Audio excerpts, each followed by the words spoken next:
On my 28th birthday, my billionaire grandfather smiled at me across the dinner table and asked a question that would destroy my family. Is the penthouse apartment comfortable, my dear? I looked at him in total confusion and replied, What apartment? The color instantly drained from my parents' faces. My grandfather turned to them, his eyes cold as ice, and asked the question that started a war. Then where did my $2 million go? I had no idea that my answer would trigger a forensic investigation that would send my own brother to prison. Before I tell you how I brought down an entire dynasty of liars, let me know where you are watching from in the comments below. Hit like and subscribe if you have ever had to expose a family secret to protect yourself. The nightmare began an hour before that moment at Lamont, the most pretentious restaurant in Atlanta. I sat there clutching my cloth napkin, wishing I could be anywhere else. My sister-in-law Jessica placed a gift bag on the pristine white tablecloth. She smiled that tight fake smile she reserves for people she considers beneath her. "Happy birthday, Zara," she said, her voice dripping with artificial sweetness.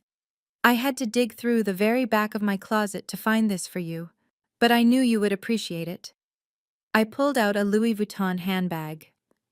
At first glance it looked expensive, but then I saw the truth. The leather strap was fraying and there was a distinct blue ink stain right across the logo. It was the bag Jessica had used to carry her poodle's accessories 3 years ago. I remembered seeing her dog chewing on it at Thanksgiving. "I noticed you are still carrying that canvas backpack to work every day." Jessica continued loud enough for the entire table to hear. "I just thought you needed something with a little more class. So people do not think my husband's family is neglecting you. It is vintage." My mother Viola took a sip of her Chardonnay and nodded in approval. "Jessica is always so thoughtful," she said without even looking at me. "Zara, take the bag. Do not just sit there looking blank, it is uneducated. That attitude is exactly why you are still stuck in that dead-end administrative job." I stared at the bag. They saw a charity case. They saw Zara, the failure who lived in a rental in East Point and drove a used Honda. They did not see the truth. They did not know that the canvas backpack contained a laptop worth $5,000 and encrypted hard drives holding the financial secrets of Fortune 500 companies. They did not know I was the CEO of Z Audit, the most feared forensic accounting firm in the city. My income last month was over $180,000, but to them, I was nothing. "Thank you, Jessica," I said, keeping my voice calm. I gently pushed the bag aside to make room for the waiter. "But I prefer my backpack. It is clean." The smile vanished from Jessica's face. My brother Tyson slammed his hand down on the table, making the silverware rattle. "What is your problem, Zara? My wife tries to do something nice for you, and you act like you are too good for it. Who do you think you are? You make $40,000 a year pushing paper. You should be grateful we even invited you to a place like this." Tyson, settle down. "My father." Desmond interrupted. He adjusted his silk tie, looking around to ensure no one of importance had witnessed the outburst. "Today is your sister's birthday. Let her enjoy the meal. We all know this is the only time all year she gets to eat without looking at the price on the menu." He turned his gaze to me, his eyes full of that familiar condescending pity. "Order whatever you want, Zara. Do not worry about the bill. I will cover it. I know rent is due soon, and you are probably struggling to make ends meet again." I fought the urge to laugh. I was not struggling, I could buy this restaurant. But I nodded and picked up the menu. "Thank you, Dad," I said. I played my role perfectly. The quiet, grateful daughter. The black sheep. The dinner continued like a well-rehearsed play. My mother spent 20 minutes lecturing the waiter on the proper temperature for the wine, making sure the neighboring tables heard her expertise. Tyson bragged loudly about his new cryptocurrency startup, which I already knew was a borderline Ponzi scheme because I had looked into it for a client. Jessica showed off her new 5-carat diamond ring, flashing it under the chandelier light every chance she got.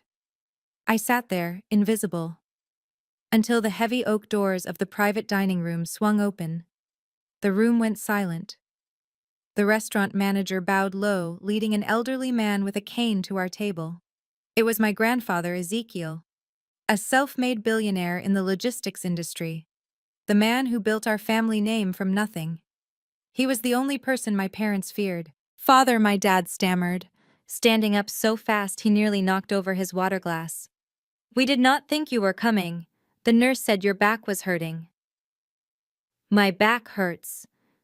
Desmond, I am not dead," my grandfather boomed. He ignored Jessica's attempt to hug him and walked right past Tyson's outstretched hand.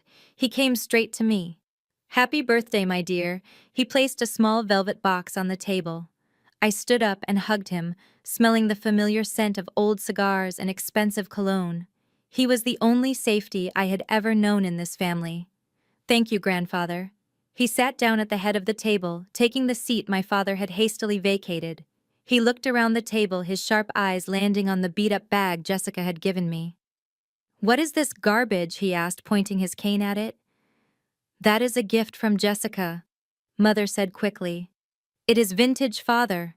Very stylish." "Vintage," my grandfather scoffed. "It looks like something you find in a dumpster. But I am not here to talk about fashion." He turned to me and smiled gently. And then he dropped the bomb that would blow up our entire world. "Tell me, Zara, how is the apartment in Midtown? Is the view of Piedmont Park as beautiful as the brochure promised? I remember you saying you wanted a studio with north-facing light for your painting." I froze. My hand stopped halfway to my water glass. I blinked, trying to process his words. "Apartment. What apartment, grandfather?" The silence that followed was heavy and suffocating. I saw my mother's skin turn a sickly shade of gray. Beads of sweat instantly appeared on my father's forehead. My grandfather frowned, his bushy eyebrows drawing together. "The penthouse at the Sovereign Tower. I wired $2 million to your parents 3 years ago on the day you finished your master's degree. I told them to buy it for you as a graduation gift, so you would not have to live in that rental property your mother is always complaining about." I set my glass down. The sound of glass hitting marble echoed in the silent room. "Grandfather," I said clearly, ensuring every word was heard. "I never received an apartment. I still rent my house in East Point. Mom and Dad told me that you said I needed to learn independence. They told me you said you would not give me a single dime because you did not want me to be spoiled." Grandfather Ezekiel turned his head slowly toward my parents. The warmth was gone from his eyes, replaced by a cold, terrifying rage. "Desmond. Viola." He said their names quietly, but it sounded like a threat. "Where is my $2 million? My father pulled out a handkerchief and wiped his face, his hands shaking. "Father, please calm down. There has been a misunderstanding. We thought Zara was too young. We thought she did not know how to manage such a valuable asset. We were afraid she would be taken advantage of or sell it for pennies." "Yes, exactly," my mother chimed in, her voice shrill and desperate. "Zara is so naive, father. We were just protecting her. So we decided to invest the money for her. Into the family trust, to let the money grow. Invest it," my grandfather asked. "Then show me the statements. Where are the profits? Why is my granddaughter still paying rent to a landlord?" "Well, the market has been down," Grandfather Tyson interjected, trying to save his parents. "The capital is tied up in some real estate projects. We cannot just liquidate it overnight." Grandfather Ezekiel looked at Tyson, then shifted his gaze to Jessica, who was looking down at her lap, twisting her massive diamond ring. "Investments." He laughed, a dry, humorless sound. "I heard Tyson bought a new Porsche last month." "And Jessica, that ring looks brand new. Is that where the investment went?" He stood up and slammed his cane onto the floor. The sound cracked through the room like a gunshot. "I do not care what kind of games you are playing. I am giving you exactly 48 hours. He held up 2 fingers. 48 hours to return $2 million with interest to Zara's account, or hand over the deed to that penthouse. If the money is not there by then, I will not call my lawyers Desmond. I will call an independent forensic auditor to go through every single book of the company you are running. And I have a feeling I will find a lot more missing than just $2 million. He turned back to me and patted my cheek. Enjoy your dinner, my love. I will see you soon. He walked out of the room without looking back. The silence he left behind was deafening. The waiters were pressed against the wall, trying to be invisible. The moment the door clicked shut, my mother turned on me. Her face was twisted into a mask of pure hatred, the elegant facade completely gone. "Are you happy now?" she hissed. "You ungrateful little snitch. You set us up, didn't you? You wanted to see us humiliated. You want to see this family destroyed just so you can feel important." I looked at her, and for the first time in years, I did not feel small. I felt powerful. Because I knew something they did not. I knew exactly where the money had gone because I had already tracked it. And I knew that in 48 hours they would not be finding money. They would be walking into a trap I had spent my entire career learning how to build. I picked up the menu. "I think I will order the lobster," I said, "and add a bottle of your most expensive champagne. My father is paying." The atmosphere at the table shifted the moment my grandfather Ezekiel settled his heavy cane against the edge of the pristine white tablecloth. The waiters, sensing the shift in power, retreated into the shadows of the private dining room. My father Desmond loosened his silk tie with a trembling hand, a bead of sweat already forming at his temple despite the aggressive air conditioning. He knew, just as we all did, that grandfather did not make social calls. He made inspections. Grandfather ignored the nervous energy radiating from my parents.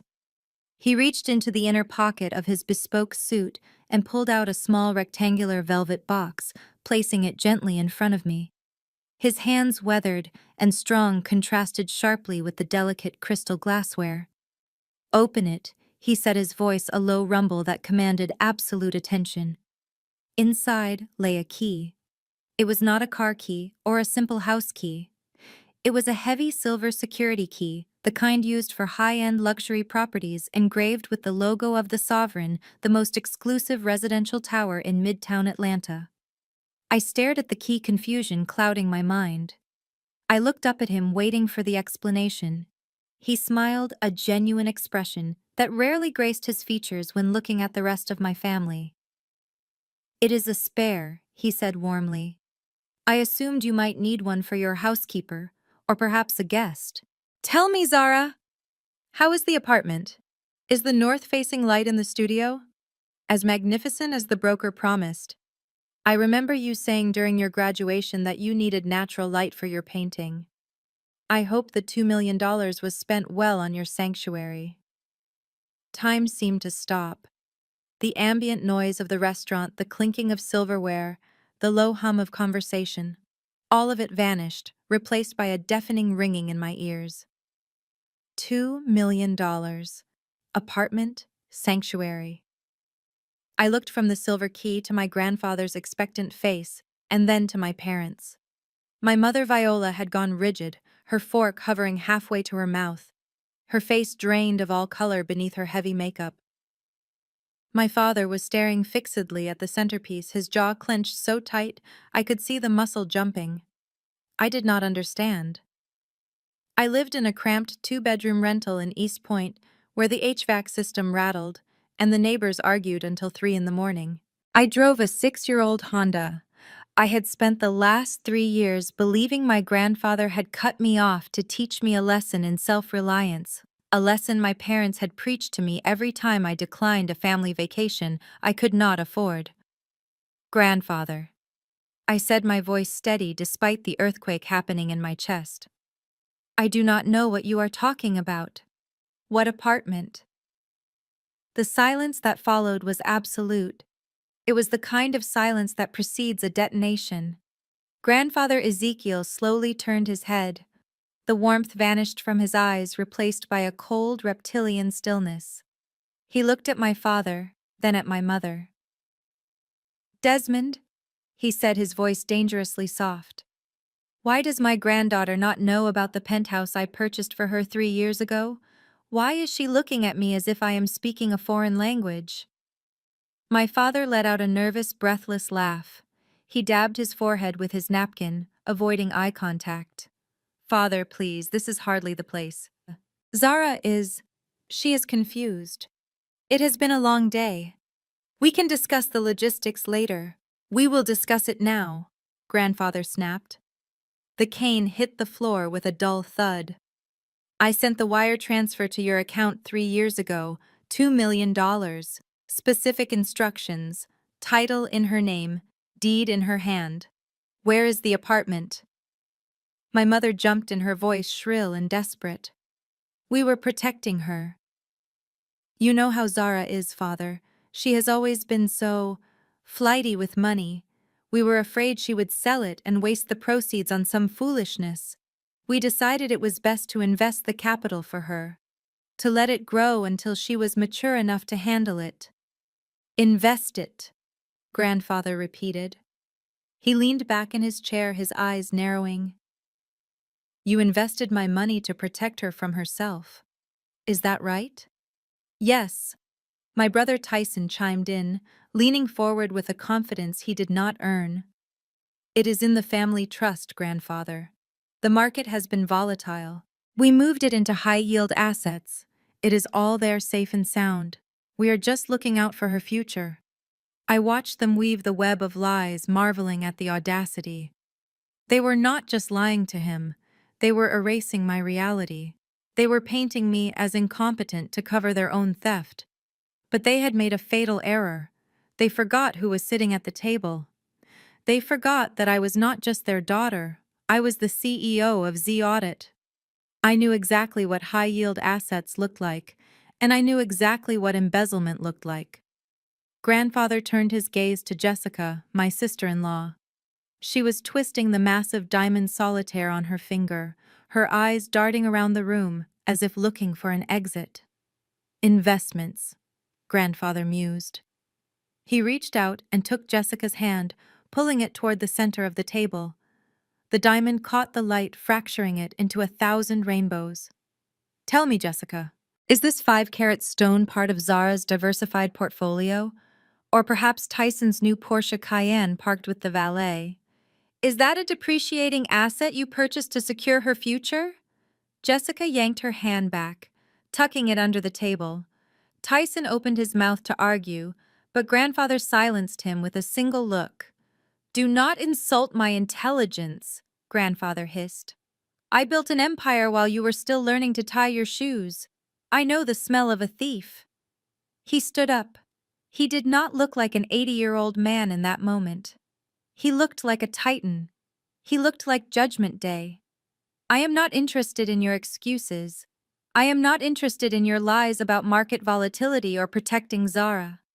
He raised 2 fingers in the air. 48 hours. You have exactly 2 days. My father stood up, his hands shaking.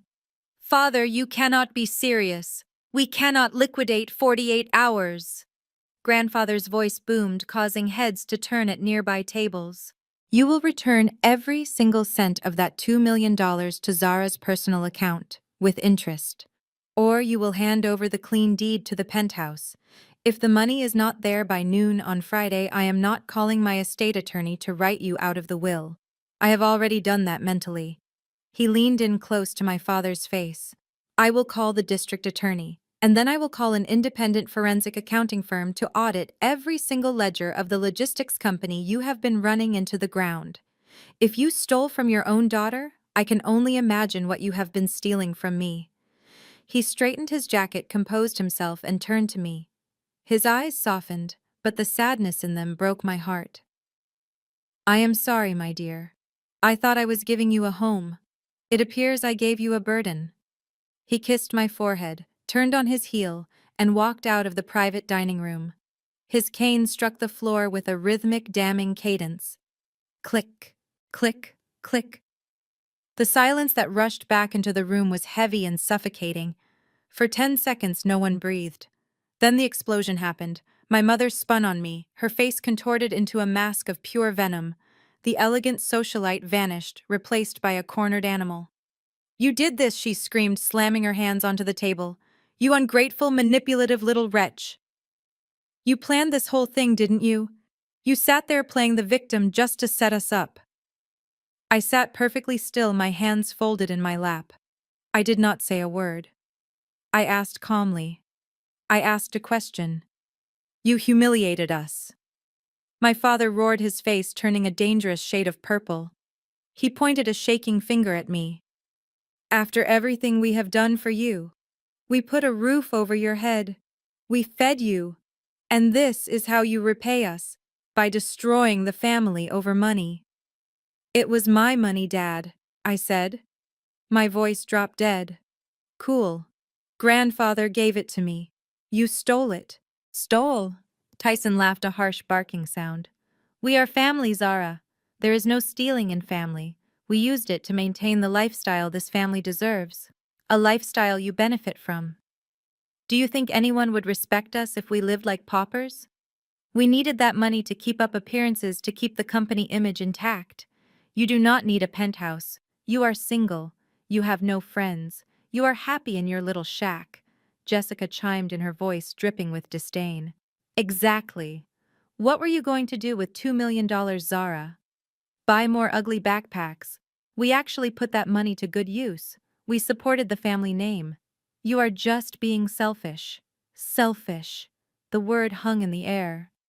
I looked at the lobster thermidor the waiter had just placed in front of me. I looked at the vintage wine Tyson was guzzling to calm his nerves. I looked at the diamond on Jessica's finger and the custom suit on my father's back. They truly believed it. They believed they were entitled to my inheritance because they were the real family, and I was just the background character in their show. They thought they could bully me into submission like they had for 28 years. But they didn't know that the background character had been rewriting the script. My mother grabbed her purse, her eyes wild.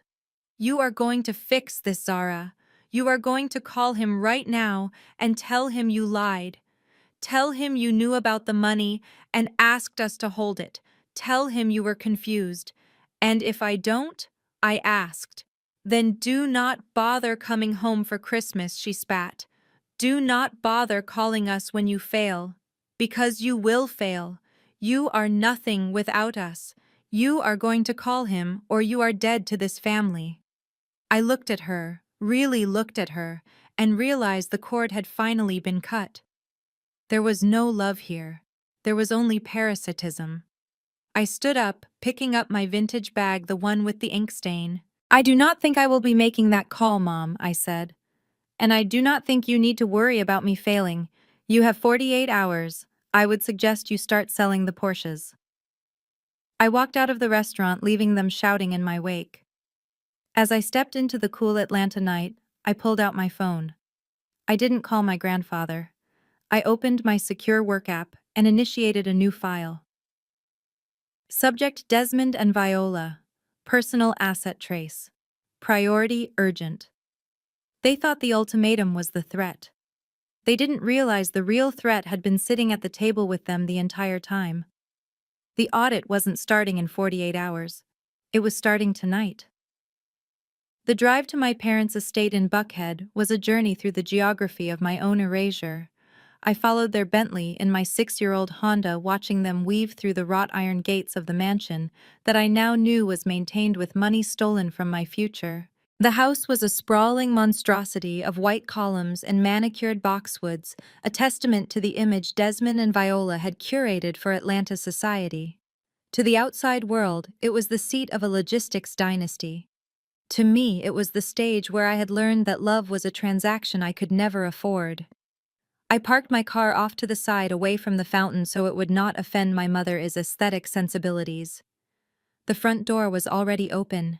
I could hear Viola's voice shrill and echoing off the marble floors of the foyer before I even stepped across the threshold. "Get in here, Zara! Now!"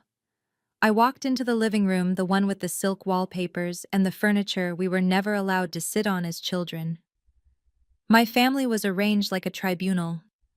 My father Desmond stood by the fireplace, swirling a glass of amber liquid, his face a mask of simmering violence. Tyson was pacing back and forth looking like a caged animal, while Jessica sat on the sofa picking at her cuticles, her eyes darting around the room as if assessing which assets she might lose in a bankruptcy hearing. "Sit down," my father commanded, pointing to a stiff-backed chair in the center of the room. It was the same chair I had sat in when I was 10, and they told me I wasn't pretty enough for pageants. It was the interrogation chair. I remained standing. "I prefer to stand," I said. My voice sounded calm, too calm for a woman who had just been told her entire adult struggle was manufactured by the people in this room. "Do not play games with us, Zara," my mother snapped. She paced toward me, the heels of her designer shoes clicking aggressively on the hardwood. "You have caused enough damage for one night. Do you have any idea what you have done? You humiliated us in front of your grandfather. You made us look like thieves." "You are thieves," I said simply. Tyson lunged forward, his face inches from mine. "Watch your mouth. You do not understand how business works. That money was liquidity. It was necessary to keep the family afloat during the downturn. We were going to pay it back, eventually. But you had to open your mouth and ruin everything." "Pay it back?" I asked, looking at the new Rolex on his wrist. "With what, Tyson? With the profits from your crypto scheme? Or with the equity in this house that is probably leveraged to the hilt?" My father stepped between us, holding up a hand. "Enough. Arguing about the past is pointless. We are in crisis mode and we need a solution. Fortunately, I have drafted one." He walked over to the antique secretary desk and picked up a piece of heavy cream-colored stationery. He held it out to me. It was a script, literally a handwritten script. "Here is what is going to happen," he said, his voice dropping to that reasonable tone he used when he was trying to sell a bad deal. "You are going to call your grandfather, tonight. You are going to tell him that you were confused at dinner. You will tell him that you gave us permission to manage that money 3 years ago because you were overwhelmed by your new job and did not feel ready for the responsibility of home ownership. You will say you asked us to put it into the family trust for safekeeping." I read the paper. It was a confession of incompetence. It painted me as a fragile, incapable child who needed her parents to save her from her own money. It was a lie designed to save their skins and destroy my credibility. "And if I refuse?" I asked, looking up from the page. My mother laughed, a cold, brittle sound that made the hair on my arms stand up.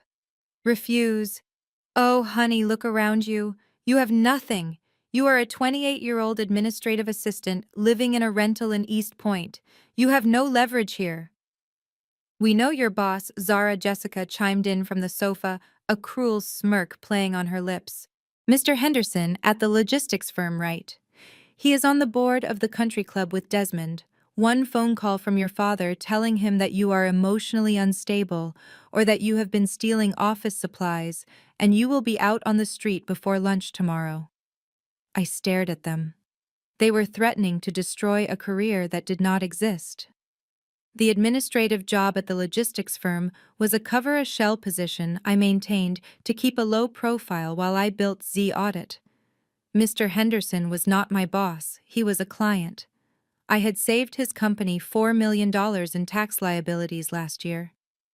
If my father called him, Mr. Henderson would probably laugh in his face. But they did not know that. They saw what they wanted to see. A victim. "You would get me fired?" I asked, letting a tremor of fear enter my voice. "Just to cover up your crime." "It is not a crime, it is family management," my father roared, losing his patience. "And yes, Zara, we will do whatever it takes to protect this family, its reputation.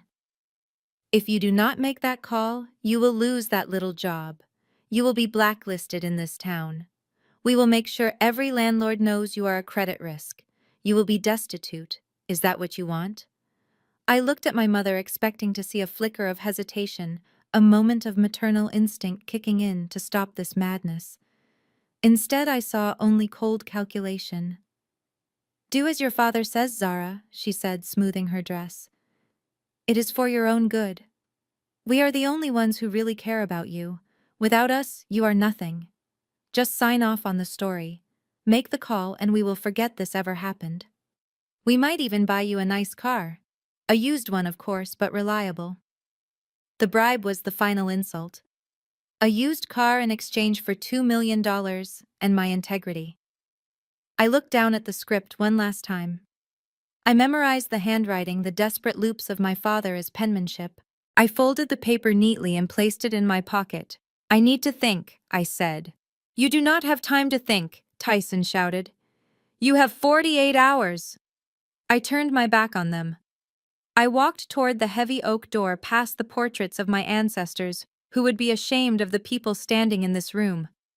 Where do you think you are going? My mother shrieked. Zara, get back here! We are not finished. I am finished, I said without turning around. I walked out of the house and the heavy door slammed shut behind me, muffling their screams. The night air was thick and humid, filled with the sound of crickets and the distant hum of the city. I walked to my Honda, my steps steady and sure. My hands were not shaking. My heart was not racing. I felt a strange, icy clarity settling over me. I got into the driver's seat and locked the doors. I sat there for a moment in the dark, staring at the lit windows of the mansion. I could see their silhouettes moving frantically inside, pacing, arguing, planning their next move against their own daughter. I reached into the back seat and pulled out my canvas backpack. From inside, I retrieved my laptop, a sleek, matte black machine with military-grade encryption. I placed it on the passenger seat and opened the lid. The screen glowed to life, casting a pale blue light on my face. I placed my finger on the biometric scanner. The system verified my identity instantly. Welcome, CEO Zara Williams. The interface of Z Audit appeared. It was a tool I had built to hunt down embezzlers, money launderers, and corporate thieves. It had taken down corrupt CEOs and dishonest politicians. Now it was going to take down the Wilson family dynasty. I typed in a new case file name, Project Inheritance. My fingers flew across the keyboard. I did not need to call Mr. Henderson. I needed to call the bank. I logged into the secure server using the administrative privileges I had retained from a previous audit of my father's company. I bypassed the firewalls with a few keystrokes. The numbers began to flow across the screen. Bank accounts, credit card statements, wire transfers. It was all there. The trail of breadcrumbs my family had left behind in their arrogance. I saw the $2 million transfer from 3 years ago. I saw it move from my trust account to a shell company owned by my father. I saw it drain out into Tyson is gambling debts, into the down payment for Jessica is Porsche, into the monthly payments for the country club. But I found something else. Something bigger. There were transfers to offshore accounts in the Cayman Islands. There were payments to a contractor for a warehouse that did not exist. There was tax fraud on a massive scale. My grandfather's threat to call a forensic accountant was not just a threat, it was a prophecy. My parents had threatened to take away my livelihood. They had threatened to leave me destitute. They thought they were dealing with a helpless administrative assistant. I hit the enter key, initiating a full asset trace. The software began to map their financial destruction. They wanted me to make a call.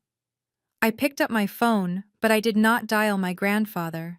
I dialed the number of my lead investigator at Z Audit. It is Zara, I said, my eyes never leaving the glowing screen. Wake everyone up. We have a priority target. I want a full forensic breakdown of Desmond Wilson's personal and corporate accounts.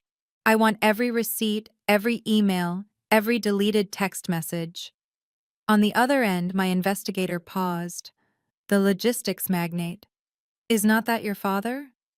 Not anymore, I said, watching the lights in the mansion flicker as if the house itself knew what was coming. Now he is just the target. Burn it down. Burn it all down. The drive to my real office took 20 minutes, but it felt like traveling between two different dimensions. I left the suffocating humidity of my parents' estate and drove straight into the heart of downtown Atlanta, where the skyline cut a sharp silhouette against the night sky. I steered my Honda into the underground parking garage of the indistinguishable glass tower that housed Z Audit. The security guard at the gate nodded respectfully as I scanned my badge. He did not see a struggling administrative assistant. He saw the woman who signed his paycheck. I took the private elevator to the top floor. The doors slid open to reveal the hive mind of my operation. Even at 2 in the morning, the office hummed with the quiet energy of servers processing terabytes of data. The walls were lined with screens displaying market fluctuations and forensic algorithms. This was my sanctuary. This was where chaos was ordered into neat rows of debit and credit. I sat at my desk and pulled up the file I had started in the car. Project Inheritance. The data I had extracted from my father, his laptop was fully decrypted, now mapped out in a spiderweb of transactions that told a story of desperate greed. I started with the wire transfer from grandfather Ezekiel, $2 million. It hit my parents' joint account on May 12, 3 years ago. It stayed there for exactly 4 hours. My father Desmond had transferred $500,000 to a shell company listed as Wilson Holdings, LLC. I traced the LLC. It had no employees, no office, and no revenue. Its only activity was paying the initiation fees and monthly dues for the Cherokee Town and Country Club. My father had stolen my future to pay for golf and the privilege of drinking scotch with men who actually owned the money they spent. He had spent $500,000 just to maintain the illusion that he was still a player in Atlanta society, while his logistics company was bleeding cash. I moved to the next tranche. $300,000 went to my mother Viola. I pulled up her credit card statements. Neiman Marcus, Saks Fifth Avenue, a plastic surgeon in Beverly Hills. She had literally injected my inheritance into her face. I looked at a charge for $20,000 for a custom dining room set, the same table where she had sat tonight and told me I was a failure. She had bought the stage for her performance with my money. Then there was Jessica, my sister-in-law who had sneered at my backpack. I found a series of transfers labeled consultant fees paid to a marketing firm registered in her name. The firm had no website, but the debit card attached to the account was very active. Hermès, Cartier, a Porsche dealership. I clicked on a transaction dated last month, a vintage Birkin bag, $14,000. She had bought a used bag for herself with my money and given me her trash as a birthday gift. The audacity was almost impressive.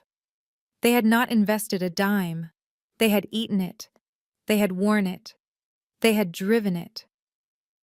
But the biggest hemorrhage was Tyson, my brother, the golden child, the cryptocurrency genius. I followed the money trail into his accounts, and what I found was not a business. It was a tragedy. Wire transfers to the Wynn Las Vegas, marker payments to the Bellagio, DraftKings, FanDuel. Tyson was not an investor. He was a degenerate gambler.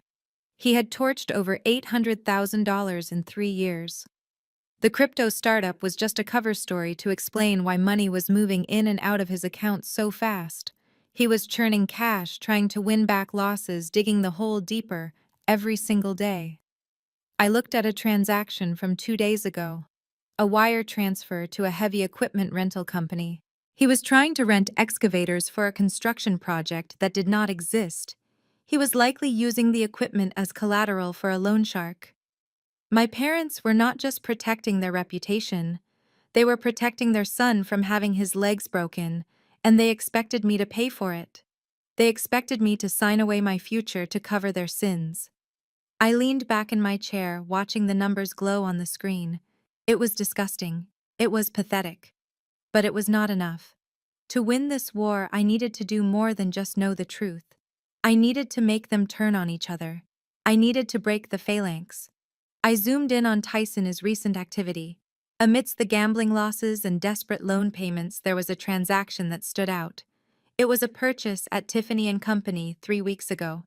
$50,000, a diamond necklace. At dinner, Jessica had been flashing a new ring, but she was not wearing a necklace. I checked. Jessica's social media. No posts about a necklace. I checked the shipping address for the Tiffany order. It was not the condo Tyson and Jessica shared in Buckhead. It was shipped to an apartment complex in Midtown. Unit 404, addressed to a Ms. Chantel Davis. I ran a background check on Chantel Davis. She was a 22-year-old bottle service waitress at a club Tyson frequented. My brother had taken $50,000 of the money stolen from me, money his parents were frantically trying to cover up, and he had spent it on a mistress, while his wife sat at home believing he was a genius investor. I looked at the time. It was 3:30 in the morning. Jessica would be asleep, probably dreaming of the day she would move into my penthouse.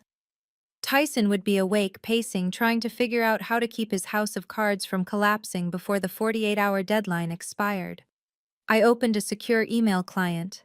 I composed a new message. Subject: receipt for recent transaction. I attached the PDF of the Tiffany receipt, clearly showing the item, the price, and the shipping address to Ms. Chantel Davis. I also attached a single photo I pulled from Chantel's public Instagram account. It showed her wearing the necklace with the caption, "Thank you, Daddy T, for the sparkle." I typed a single line in the body of the email. He spent your share of the inheritance on her. I entered Jessica's email address. I hovered over the send button. This was the moment. This was the match that would light the fuse. Once I sent this, there was no going back. The united front of the Wilson family would shatter. Jessica was greedy and vain, but she was also vindictive. She would not care about family loyalty when she realized she was being played for a fool. She would burn Tyson to the ground, and my parents would be caught in the flames. I thought about the ink stain on the bag she gave me. I thought about her laughing when my father told me to pay the bill. I pressed send. I watched the progress bar complete. Message sent. I closed my laptop and stood up. The office was quiet, but inside my head I could already hear the screaming start. I walked to the window and looked out at the city lights. Somewhere out there in the dark, a phone notification was pinging. A screen was lighting up in a dark bedroom. The investigation was over. Now the demolition began. I picked up my canvas backpack, the one that held my empire, and walked toward the elevator. I needed to get some sleep. Tomorrow was going to be a very busy day. The fallout from my email hit the Wilson estate with the force of a hurricane. While I sat in my secure office watching the digital breadcrumbs of their destruction multiply, my parents' house had turned into a war zone. I was not there physically, but thanks to the remote access I still maintained to the household security system, a system I had quietly paid to upgrade 2 years ago under a shell company name, I could reconstruct the carnage perfectly. The audio logs painted a vivid picture of a dynasty collapsing under the weight of its own greed. It started at 7 in the morning. Jessica did not wait for coffee. She stormed into the breakfast nook where my mother was trying to maintain a facade of normalcy over grapefruit and herbal tea.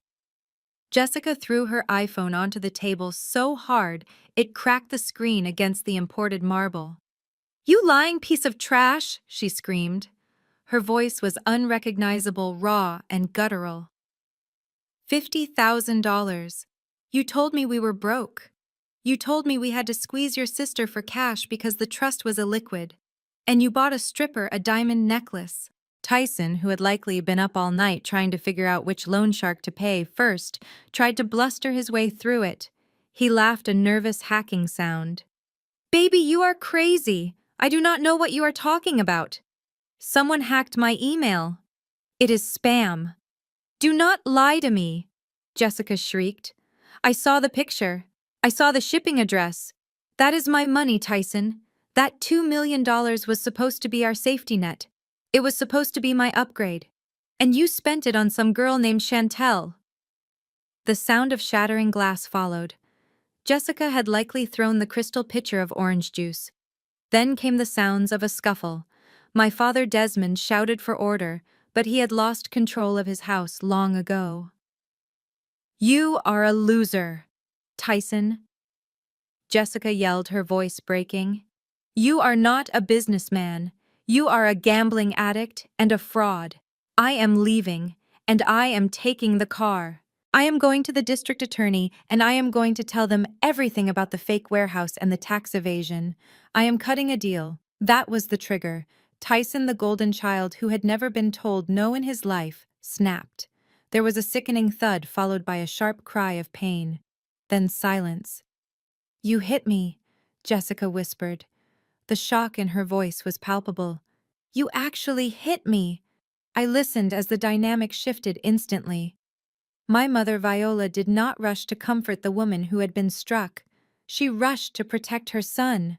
"Jessica, listen to me," Viola said, her voice low and urgent. "You are not going to the police. You are not going to ruin this family. Think about your reputation. Think about the social circle. If you destroy Tyson, you destroy yourself. You will be the ex-wife of a felon with nothing to your name. I want my money," Jessica sobbed. "I want what I am owed." Viola made a decision, then a decision that showed just how desperate they had become. I heard the sound of a safe opening in the adjacent study. Viola returned moments later. "Here," she said. "Take this. It is my grandmother's sapphire brooch and the diamond tennis bracelet Desmond gave me for our 25th anniversary. They are worth $80,000 easily. Take them, sell them, keep the money. But you keep your mouth shut." There was a long pause. I could imagine Jessica weighing her rage against the glitter of diamonds. Greed won. It always won with her. "Fine," Jessica sniffed. "But I am staying at the Four Seasons until this blows over, and Tyson stays away from me." The front door slammed. The house went quiet again, save for the heavy breathing of three people who knew the walls were closing in. "It is all her fault," Tyson muttered finally. "Zara, she is the one who sent that email. I know it. She is trying to turn us against each other. She is a curse mom." Everything was fine until she opened her mouth at dinner. "She is not a curse," Viola replied, her voice cold and steady. "She is a problem, and problems have solutions. We just need to handle her. She is weak, Tyson. She has always been weak. We just need to remind her of her place." I stopped the recording. They still did not get it. They thought I was a nuisance, a fly buzzing around their heads. They did not realize I was the spider, and they were already wrapped in the web. They blamed me for their violence, for their theft, for their infidelity.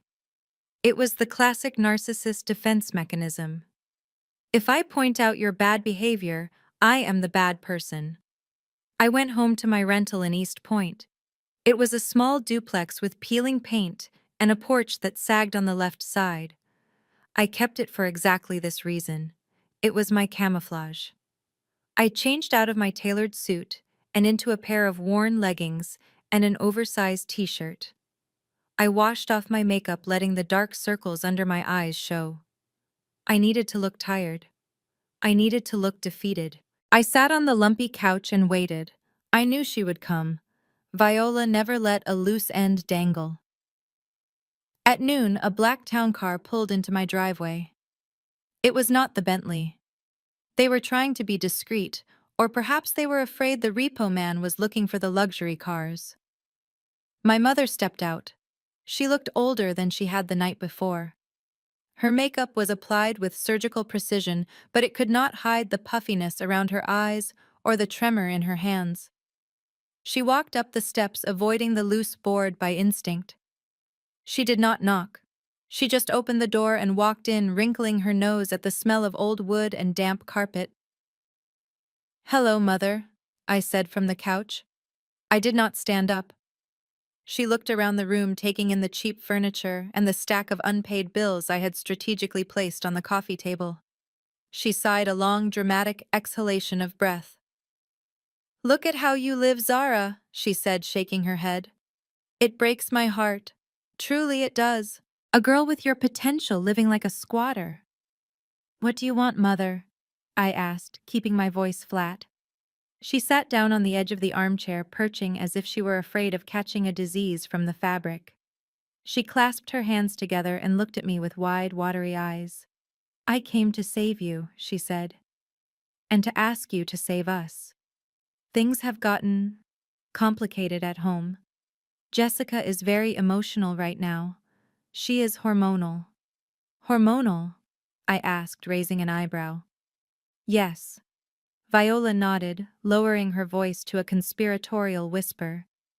She has not told anyone yet, but she is pregnant, Zara. You are going to be an aunt. It was a lie. A brilliant, disgusting lie. I knew Jessica's medical history because it was part of the background check I ran for the audit. Jessica had her tubes tied 4 years ago. There was no baby. But Viola knew my weak spot. She knew I had always wanted to be an aunt. She was weaponizing an imaginary child to protect her thief of a son. That is surprising, I said. It is a blessing, Viola said, dabbing at dry eyes. But Tyson is under so much stress. He made some bad investments trying to secure a future for the baby. If your grandfather calls the auditors, if the police get involved, it will kill your father, Zara. His heart cannot take it. And Tyson, he could go to prison. Do you want your niece or nephew to be born while their father is in jail? Do you want that on your conscience? She reached into her purse and pulled out a single sheet of paper. It was not the handwritten script from the night before. This was a typed document, formal and terrifying. I had our lawyer draft this, she said, sliding it across the coffee table. It is a simple waiver. It states that you were aware of the investment strategy regarding the $2 million. It states that you authorized us to use the funds for family liquidity purposes. It acknowledges that the apartment was a misunderstanding and that you have been fully reimbursed. I looked at the paper. It was a confession signed by me.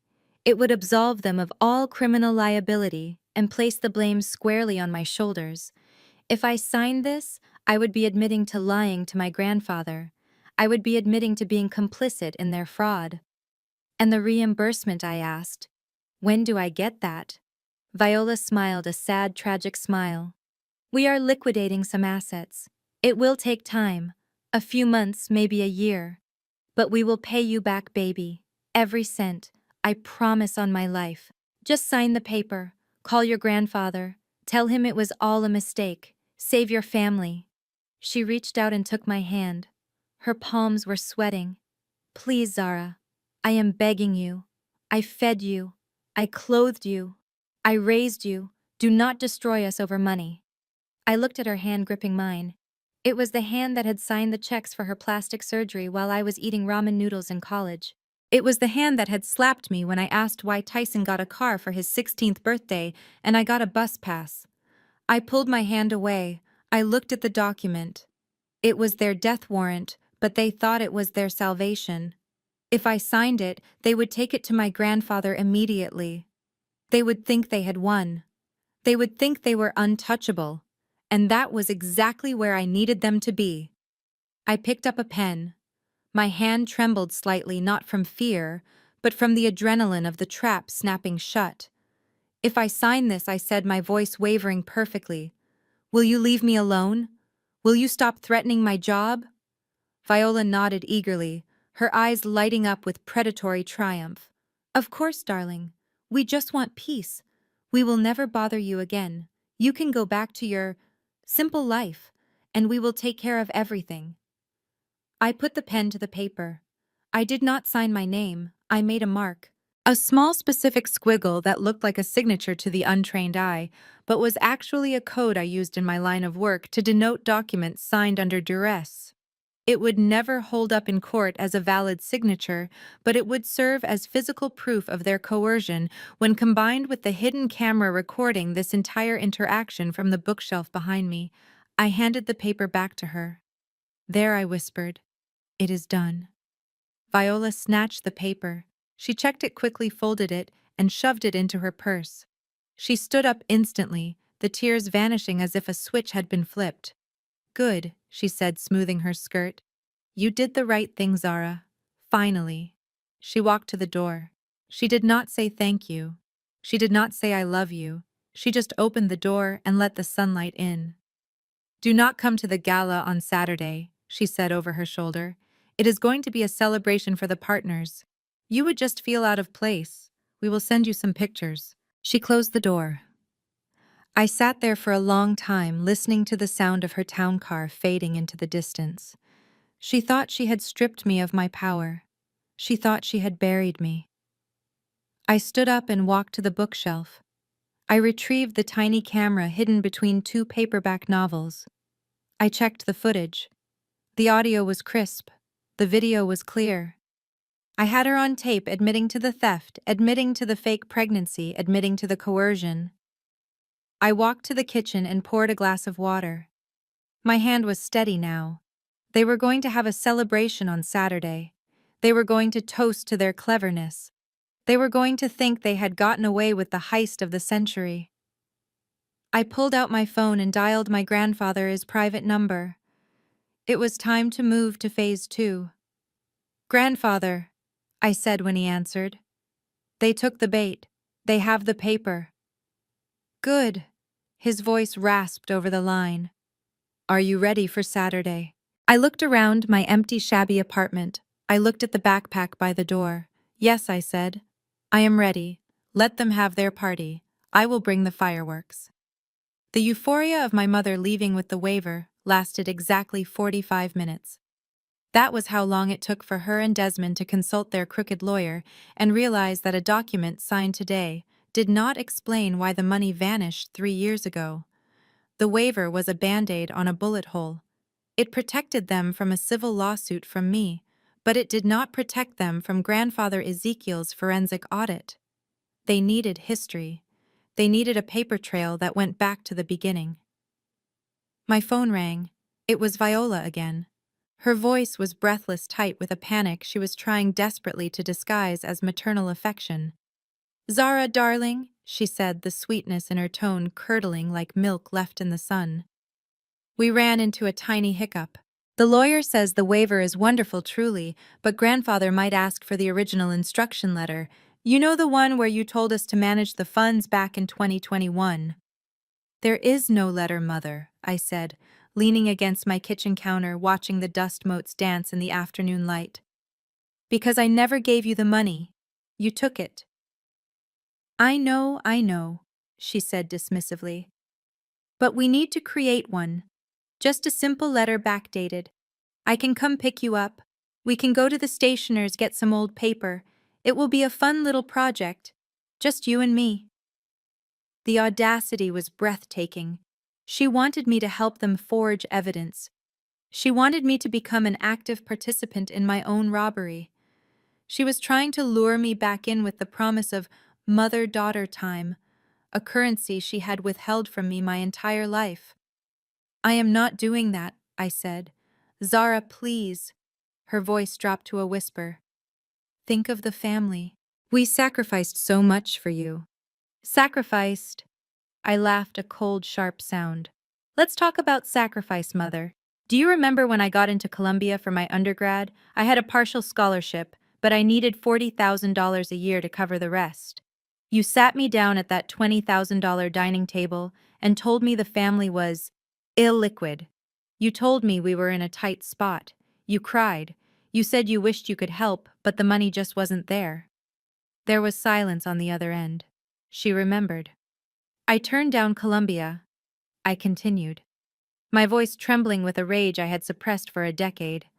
"I went to state school. I worked nights at a call center to pay for my books.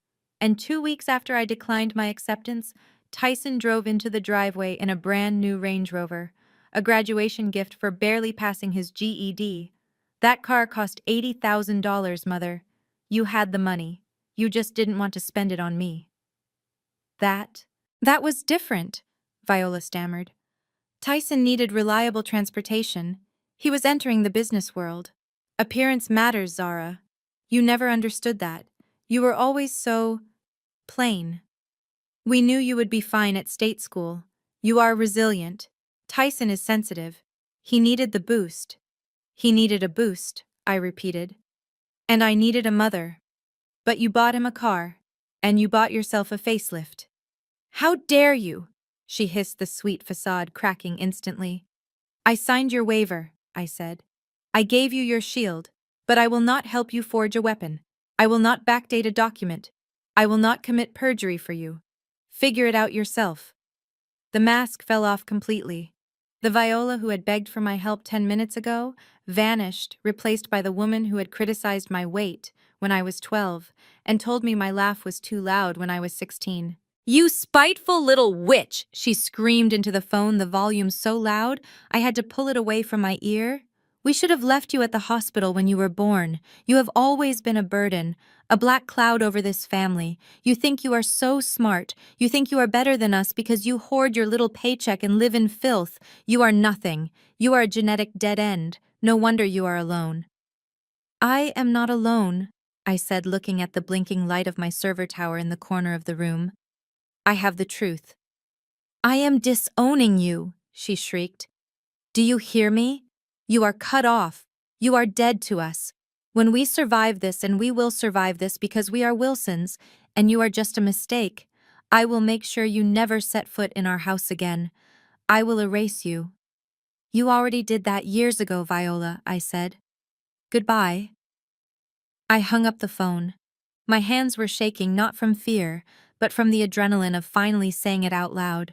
The tuition, the car, the years of being told I was too expensive while they burned money like it was oxygen. It was out.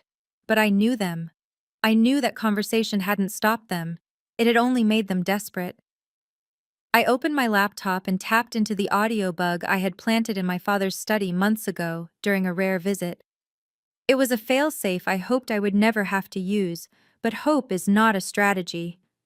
The audio feed crackled to life. Ungrateful bitch refuses to play ball. Viola was pacing, her voice jagged with fury. She brought up the Range Rover Desmond. Can you believe that? After all these years, she is still counting pennies. Forget her. My father's voice was low, heavy with scotch and fear.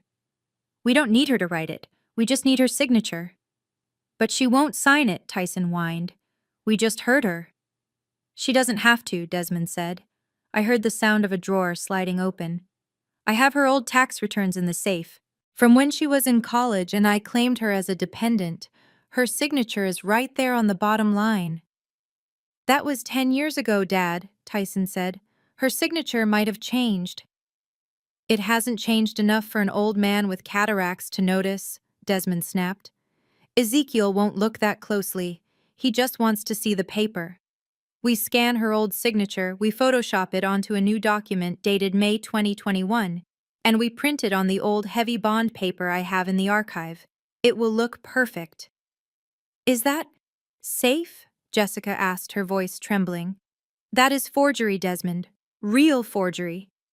It is survival, Viola shouted.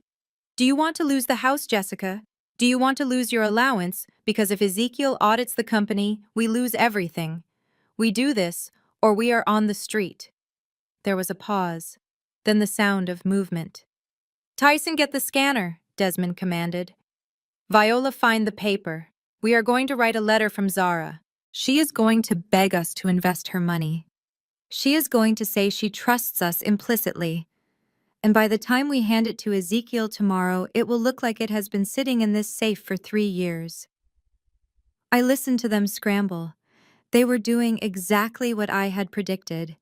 They were digging their hole deeper, moving from theft to fraud to federal forgery. They were manufacturing the final nail in their own coffin. I didn't stop them. I didn't call the police. Not yet. I just hit the record button on my console and watched the audio file grow, capturing every keystroke, every scanner whir, every word of their conspiracy. They thought they were forging a shield. They were forging their own handcuffs. And I was going to let them wear them to the gala. The vibration of my phone against the cheap laminate counter of my rental kitchen sounded like a chainsaw in the dead of night. It was 2 a.m. I was running on caffeine and the cold adrenaline of vengeance, but I picked it up immediately. The caller ID displayed a number I had not seen in years, but recognized instantly. It was the landline from the executive assistant desk at Wilson Logistics. Hello, Mrs. Higgins, I answered softly. Zara, is that you? The voice on the other end was trembling, whispering. I did not know who else to call. You are the only one who ever treated me like a human being in this building. Mrs. Higgins had been my father's executive assistant for 20 years. She knew where the bodies were buried because she had been forced to dig the holes. 3 years ago, when my father tried to cut her pension to pay for a new boat, I had quietly hired a lawyer to draft a letter that scared him into restoring her full benefits. She owed me. "What is happening, Mrs. Higgins?" "They are in the archive room right now," she whispered. "Your father and Tyson. They called in Mr. Vance, the notary, the crooked one who handles the shady real estate deals. They have the old, heavy bond paper from the supply closet, the kind we stopped using 5 years ago. They are printing something Zara. They are practicing your signature. I found a crumpled test sheet in the trash bin when I went to clear the coffee pot. It looks exactly like yours." I closed my eyes and let out a long breath. They were actually doing it. It was one thing to hear them plotted on a wiretap in the safety of their mansion, but it was another to know they were executing a felony in the headquarters of the family business. They were manufacturing a backdated trust agreement, a document that would claim I had voluntarily handed over my $2 million to their mismanagement. "Are they scanning it?" I asked. "Yes," Mrs. Higgins replied. "And they are laughing, Zara. Tyson is joking about how stupid you are. He said you probably do not even remember what you signed 3 years ago. Your father said that once they show this to your grandfather tomorrow, the heat will be off and they can go back to business as usual." Business as usual meant bleeding the company dry while posing as pillars of the community. "Mrs. Higgins, listen to me carefully," I said, my voice steady. "Do not stop them. Do not let them know you are there. Let them print it. Let them sign it. Let Mr. Vance notarize it. But I need you to do one thing for me. Can you access the copier logs?" "I can," she said. "Download the time-stamped log of that print job I instructed. And if you can get a picture of them in that room, do it. But only if you are safe." "I have the security feed on my monitor," she said. "I can record it on my phone." "Do it," I said. "Then go home, Mrs. Higgins. You have done enough. You are a hero." I hung up the phone. I stood in the dark kitchen staring at the refrigerator hum. A normal person would call the police right now. A normal person would rush over there and stop them before the ink dried. But I was not a normal person anymore. I was a forensic accountant. And in my world, you do not stop a crime in progress if that crime is the evidence you need to secure a conviction. If I stopped them now, it was just attempted fraud. It was a family dispute. My father could claim he was just drafting a proposal. He could spin it. But if they finished the document, if they presented it to my grandfather as a legal instrument, they would cross the line into federal wire fraud and forgery. They would be handing me the keys to their prison cells. I needed them to feel safe. I needed them to walk into the lion's den, thinking they were the lion tamers. I sat back down at my laptop and pulled up the Z Audit interface. I opened a new subfolder in Project Inheritance labeled The Smoking Gun. Minutes later, an encrypted file arrived in my inbox from Mrs. Higgins. It was a video. I watched in high definition as my father held a piece of cream-colored paper up to the light, checking the watermark. I watched Tyson sign his name as a witness, laughing as he did it. I watched the notary stamp the document sealing their fate. It was grotesque. It was perfect. They believed they had won. They believed that a piece of paper could rewrite history. They forgot that paper trails are my specialty. They were bringing a forged letter to a forensic audit. I checked the time. It was almost 3 in the morning. My grandfather Ezekiel would be awake. He always woke up at 3 to read the international market reports, a habit from his days building the logistics empire from a single truck. I dialed his private line. He answered on the second ring, his voice raspy but alert. "Zara, is everything all right?" "They did it, grandfather," I said. "They forged the letter. They have a document that says I gave them the money to invest. They backdated it to 3 years ago. They even brought in a notary to validate the lie." There was a long silence on the other end. I could hear the rhythmic ticking of the grandfather clock in his study. "The fools," Ezekiel finally said, his voice heavy with a sadness that broke my heart. "I gave them every chance. I gave them an education. I gave them capital. I gave them a name that meant something in this city. and they used it to become common thieves. They are going to bring it to you tomorrow, I continued. They are going to present it as proof that I am the liar. They are going to demand you apologize to them. They are going to try to secure the transfer of the family trust leadership to Dad at the gala on Saturday. What do you need me to do, Zara? I took a breath. This was the hardest part. I was asking an 80-year-old man to look into the eyes of his son and lie. I need you to accept it, I said. When they hand you that forgery, I need you to act relieved. I need you to apologize to them. Tell them you were wrong to doubt them. Tell them you are old, and maybe your memory is fading. Tell them that since everything is in order, you are ready to announce Dad as the new chairman of the board at the gala. You want me to give him the company? Ezekiel asked, his voice rising slightly. No, I said. I want you to give him the rope. If you accept the document, they will feel secure. They will get arrogant. They will show up at the gala expecting a coronation. And that is when we take them down. Publicly, irrevocably. If we do this in private, grandfather, they will just spin it. They will say you are senile. They will fight us in court for years, using your own money to pay for their lawyers. We have to end this in front of everyone. We have to show the board, the shareholders, and the society they care so much about exactly who they are. There was another silence. Then I heard the sound of a match striking. Grandfather was lighting a cigar, something his doctor had forbidden, but he did anyway when he was thinking. A coronation, he mused. A red wedding. You have your grandmother is ruthlessness, Zara. She would have loved this. Is that a yes, grandfather? It is a yes, he said. I will play my part. I will be the confused old man. I will stroke their egos. I will invite them to stand on the stage. But Zara, when the moment comes when you reveal the truth, promise me one thing. Anything, grandfather. Do not miss, he said, because if you strike a king, you must kill him. I will not miss. I promised. I hung up the phone. The trap was set. The bait was taken. My family was sleeping soundly, believing they had outsmarted the black sheep.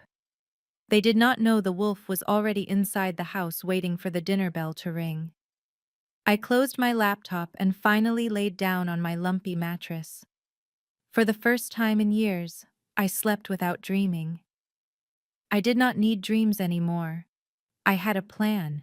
I pulled my Honda into the driveway of the Buckhead estate at exactly 10 in the morning. The house loomed over me like a white marble mausoleum, its columns stretching up into the gray Atlanta sky. My hands were gripping the steering wheel so tightly my knuckles had turned white. This was not fear. It was the intense focus of an actor about to step onto the stage for the most important performance of her life. I checked my reflection in the rearview mirror. No makeup. Hair pulled back in a messy bun. An old, oversized sweater that made me look smaller than I was. I looked defeated. I looked like the daughter they wanted me to be. I reached into my bag and pulled out the pen. It looked like a standard expensive corporate gift, a heavy black rollerball with gold accents. But it was a piece of surveillance equipment I used for field audits. One click extended the nib. 2 clicks activated a microphone sensitive enough to pick up a whisper from across the room. I clicked it twice. The recording light was invisible, but I knew it was rolling. I walked to the front door. I did not have a key anymore. I rang the bell and waited. The door was opened by Tyson. He was wearing a silk robe and holding a mug of coffee, looking for all the world like a man who had not just committed multiple felonies in the last 48 hours. He looked me up and down and sneered. You finally showed up, he said, stepping back to let me in. We thought you might have run back to your little hovel to hide. Mom and Dad are in the study. Do not waste their time, Zara. They have real business to attend to. I walked past him, keeping my head down. The house smelled of lavender and old money, a scent that used to intimidate me, but now just smelled like rot. I entered the study. My parents were sitting on the leather sofa holding hands like a united front of deceit. Jessica was leaning against the desk, scrolling through her phone, looking bored. On the desk in the center of the green leather blotter sat a single piece of paper. The forgery. "Come in, Zara." My father said, his voice smooth and authoritative. He pointed to the wooden chair opposite the desk. The interrogation chair. "Sit down." I sat. I hunched my shoulders, making myself small. I looked at the paper. It was a masterpiece of fraud. The paper stock was slightly yellowed, artificially aged to look like it was from 3 years ago. The font was a standard Times New Roman. The text was brief. It stated that I, Zara Williams, hereby acknowledged receipt of $2 million from the Ezekiel Trust and voluntarily transferred said funds to the management of Desmond and Viola Wilson for investment purposes. It was a lie that would save them from prison and condemn me to a life of subservience. "We need you to sign this," my mother said, her voice soft and coaxing, the way one speaks to a frightened animal. "And then this whole nightmare will be over. We can be a family again." I reached for the paper, my hand trembling. I made sure the tremor was visible. "And if I sign this," I asked, my voice barely a whisper, "Grandfather will not audit the company." "Exactly," my father said. "He just wants to know the money is accounted for. Once he sees this, he will know we were telling the truth. He will know you just forgot." "Forgot," I repeated. I looked up at Tyson, who was leaning in the doorway. "So I am the one who looks crazy? I am the one who forgot I gave you $2 million. Better crazy than broke?" Tyson laughed. He walked over and poured himself a drink from the crystal decanter. "Face it, Zara. You were never going to handle that money well. You are an admin. You file papers. We are businessmen. We know how to leverage capital. We did you a favor. You should be thanking us." I looked at Jessica. She had put her phone down and was watching me with a predator's gaze. "Go ahead, Jessica," I said. "Say it. I know you want to." Jessica smiled, a slow, cruel curving of her lips. She walked around the desk and stood behind me, placing her hands on my shoulders. Her grip was tight, painful. "I think it is adorable," she said. "You really thought you had us, didn't you? You thought you could walk into Lamont with your little backpack and your bad haircut and bring down this family. But you forgot the most important rule of the world, Zara. The house always wins. And we are the house. You are just the help." I let a tear slip down my cheek. It was easy. I just had to think about the little girl who used to wait by the window for a father who never came home. "Please," I said, my voice cracking. "If I sign this, you promise you will not get me fired. You promise I can keep my apartment." My mother sighed, a sound of dramatic exasperation. "Oh, for heaven's sake, Zara, we are not monsters. We just want to protect the legacy. Sign the paper and you can keep your little life. We will even give you a stipend. $1,000 a month. Allowance. Until you get back on your feet. $1,000. From the interest on my own $2 million. It was insulting. It was perfect. I picked up the pen. I clicked it once to extend the nib, ensuring the microphone remained active. "I need to be sure," I said, looking directly at my father. "Just so I understand. You took the money 3 years ago. You spent it on the club and the cars and the jewelry. And now I am signing this to say I gave it to you. That is the deal." My father looked impatient. "Yes, Zara. We reallocated the liquidity. It is standard practice. Stop stalling and sign the damn paper." I leaned over the document. I could feel their eyes on me, heavy with anticipation and greed. They were so close to getting away with it. They could taste the victory. I put the pen to the paper. I wrote my name. I used the signature they expected, the looping, childish scrawl I had used in high school, not the sharp professional signature I used on audit reports. I finished the last letter and put the pen down. "There," I said. "It is done." My father snatched the paper from the desk before the ink was even dry. He held it up to the light, checking it, scanning it. A broad smile broke across his face. "Perfect," he breathed. Absolutely perfect. Jessica clapped her hands together, a delighted little sound. Well, that was easier than I thought. I honestly thought you were going to put up more of a fight. But I guess you realized you are just out of your league. You can go now, Tyson said, dismissing me with a wave of his hand. We have calls to make, real work to do. I stood up. I picked up my pen. I slipped it into my pocket. Thank you, I said, for everything. They did not hear the irony. They only heard the submission. My mother waved me away, already reaching for her phone. We will text you about the stipend, she said. Don't call us. We will be very busy preparing for the gala. I walked out of the study. I walked down the long hallway past the mirrors and the art. I walked out the front door and into the fresh air. I did not look back. I got into my car and drove to the end of the block. I pulled over and took out the pen. I plugged it into my laptop. I downloaded the file. 10 minutes later, I saw the notification on my dashboard. My father's phone was active. He was making a call. I tapped into the line. Father, it is Desmond. I heard my grandfather's voice raspy and tired. Desmond, is it done? Yes, father, my father said, his voice booming with confidence. It is all settled. I have the letter right here. Zara came over this morning. She was very apologetic. She admitted she was confused at dinner. The medication she takes for her anxiety. It sometimes muddles her memory. She confirmed she gave us the money to manage years ago. Is that so? My grandfather asked, his voice unreadable. Absolutely, my father lied smoothly. We straightened it all out. The money is safe in the family trust just as we planned. No harm done. We are ready to move forward. I assume the announcement at the gala is still on track. There was a pause, a long, heavy silence. Bring the letter to the gala, Desmond, my grandfather said finally. We will conclude this business on stage. I want the shareholders to see that the family is united. Thank you, father, my father said, relief flooding his voice. You will not regret this. We will make you proud. I will see you Saturday, my grandfather said and hung up. I sat in my car listening to the dial tone. They had done it. They had lied to the man who built their world. They had framed me as mentally unstable. They had signed their own death warrant. My phone buzzed. It was a text from Jessica. Nice try, little girl. Next time, stay in your lane.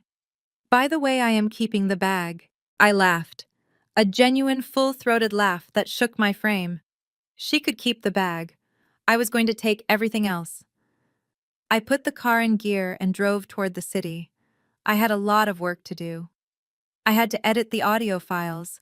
I had to synchronize the video from the hidden camera. I had to prepare the presentation. The gala was in 2 days. It was going to be the event of the season. And I had the best seat in the house. The silence in the study after I left must have been brief, because by the time I reached the end of the driveway, my father's phone was already ringing with the call that would seal his fate. I had tapped into the line, remotely listening through my encrypted earbuds as I drove away from the scene of my supposed surrender. Desmond, it is your father. Grandfather Ezekiel's voice sounded frail, wavering with a perfect tremor of age and confusion. I received the document you sent over, the letter from Zara. My father put him on speakerphone. I could hear the rustle of fabric as my mother leaned in close, her breath likely hitched in her throat. Yes, Father, Desmond said, his voice smooth as silk. We found it in the archives just as I thought. Zara confirmed everything this morning. She was embarrassed about the misunderstanding at dinner. You know how she gets when she is off her medication. I gripped the steering wheel tight. The lie about medication was a nice touch, a new layer of gaslighting to discredit me. I see Ezekiel sighed heavily, a sound that conveyed deep exhaustion. I owe you an apology, Desmond. I accused you of theft when you were merely being prudent. I am an old man. Perhaps I am losing my grip on the details. No, father, do not say that, my father soothed, his tone dripping with false humility. You are just protective. We understand. We just want what is best for the family. Yes, the family, Ezekiel agreed. Listen to me, Desmond. I have been thinking. This incident, it has shown me that I cannot manage the granular details of the estate anymore. I am tired. I think it is time. Time for what, father? Time to hand over the reins, Ezekiel said. The family trust, the $50 million liquid asset fund. I want to announce your appointment as the sole trustee and chairman at the gala on Saturday. It will be my retirement speech. I want the world to know that the Wilson legacy is safe in your hands. I heard a sharp intake of breath from the room. They had done it. They had aimed for safety and hit the jackpot. That would be an honor, Father Desmond stammered, trying to contain his glee. I will not let you down. I know you won't, Ezekiel said. Make sure everyone looks their best. Saturday will be a historic night. The line went dead. For a second there was silence in the study. Then the room exploded. I heard the sound of high fives, the clinking of crystal glasses being hastily refilled, and my mother's shrill, victorious laughter. We did it, Tyson shouted. $50 million. We are rich again. We are actually rich. I told you, Desmond roared. I told you the old man was losing it. He bought it hook, line, and sinker. That letter was genius. Zara is a genius for being so pathetic that he believed she would sign it. Viola's voice cut through the celebration. We need to look the part. If we are taking over the empire on Saturday, we cannot show up in last season's couture. I need a new gown. Jessica needs diamonds. Tyson, you need a bespoke tuxedo. But Dad, we are maxed out, Tyson said, his voice dropping. The cards are declined. The accounts are frozen until the transfer goes through next week. Desmond laughed, a reckless, arrogant sound. Who cares about limits? We are going to be worth $50 million on Saturday. Use the reserve line. What reserve line? Jessica asked. The one we opened in Zara's name when she turned 18, Desmond said. I kept the card in the safe for emergencies. It has a $50,000 limit, and she has perfect credit because she never spends a dime. We will max it out today and pay it off next week with the trust money. She signed that waiver, remember? She can't touch us. Let the ungrateful little brat pay for our victory lap. I almost swerved off the road. They were not just stealing my past. They were stealing my credit identity to fund the party celebrating their theft. It was identity fraud on top of wire fraud on top of forgery. It was a layer cake of felonies. I drove straight to my office, my mind racing. Most people would call the credit card company immediately. Most people would freeze the account and scream fraud. But I was not most people. I was a strategist. And I knew that in a criminal case, intent is everything. If they used a card in my name without my permission to buy luxury goods days before a massive financial takeover, it wasn't just theft. It was proof of their absolute moral bankruptcy. It was the cherry on top of the evidence sundae. I sat at my desk, surrounded by the glow of my monitors. I pulled up my personal credit monitoring alerts. I had set them up years ago, knowing my parents' penchant for financial abuse. At 2 p.m., the first alert pinged. Neiman Marcus, Lenox Square, $12,000. I could picture it. My mother standing in the VIP fitting room, sipping champagne, while sales associates fawned over her. She was probably buying a gold lame gown, something flashy, to signal her return to power. She was swiping a card with my name on it, feeling a thrill of dominance with every transaction. Ping, Rolex Boutique, $15,000. That would be Tyson. He needed a new watch to match the fake persona of a successful entrepreneur he was about to debut to the shareholders. He was spending my credit score on his wrist. Ping, ping. Saks Fifth Avenue, $8,000. Christian Louboutin, $4,000. Jessica was getting her share. She was equipping herself for the role of the heiress she thought she was about to become. They were rampaging through the mall like locusts, devouring everything in sight, fueled by the certainty that they were untouchable. They were drunk on hubris. They thought they were spending the trust fund money in advance. They did not realize they were creating a digital paper trail that tied them directly to financial identity theft. Every swipe was a timestamp. Every signature on a receipt was a confession. My phone rang on the desk. It was a restricted number. I knew who it was. It was the fraud detection department of the bank issuing the card. I picked up the phone. Hello? Ms. Williams, this is the fraud prevention department at Chase Bank. The representative said, his voice urgent. We have detected some highly unusual activity on your platinum card, ending in 4098. Multiple high-value transactions in luxury boutiques in Atlanta within the last hour, totaling nearly $40,000. Did you authorize these charges? I leaned back in my chair. I looked at the wall of screens where the spiderweb of my family as corruption was mapped out in red lines. I saw the forgery video. I saw the email about the mistress. I saw the empty bank account that should have held my $2 million. And now I saw this. The final insult, the desperate grasping greed of people who would eat their own children to stay full. If I said no, the cards would be declined. They would be embarrassed at the register. They might go home. They might get cautious. But if I said yes, they would walk into that gala wearing the evidence. They would be standing on stage draped in stolen goods when the police walked in. The prosecutor would be able to point to the dress on my mother's back and say, that was bought with a stolen identity. It was poetic. It was necessary.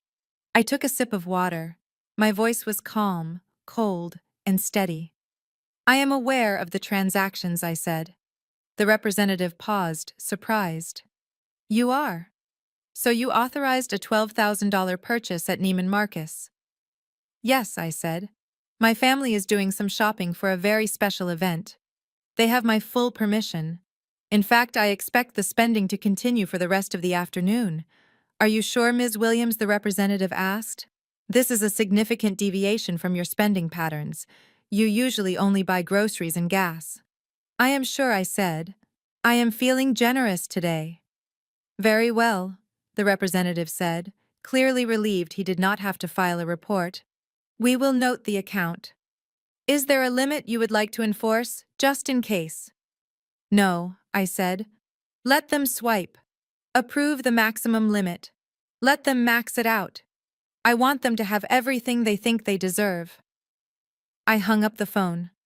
I watched the screen as a new alert popped up. Tiffany and Company, $6,000. They were celebrating. They were toasting to their brilliance. They were laughing at me. I smiled. Enjoy the champagne, Mother. Enjoy the diamonds, Jessica. Wear them in good health. Because on Saturday night you are going to find out exactly how heavy a stolen crown can be. I turned back to my keyboard. I had one more document to prepare. The slide deck for the gala presentation. It needed to be perfect. I wanted the font to be large enough for everyone in the back row to read the numbers. I wanted the audio to be crisp. I dragged the file labeled Neiman Marcus Receipt Fraud.pdf into the presentation right next to the video of my father forging my signature. It was going to be a hell of a show.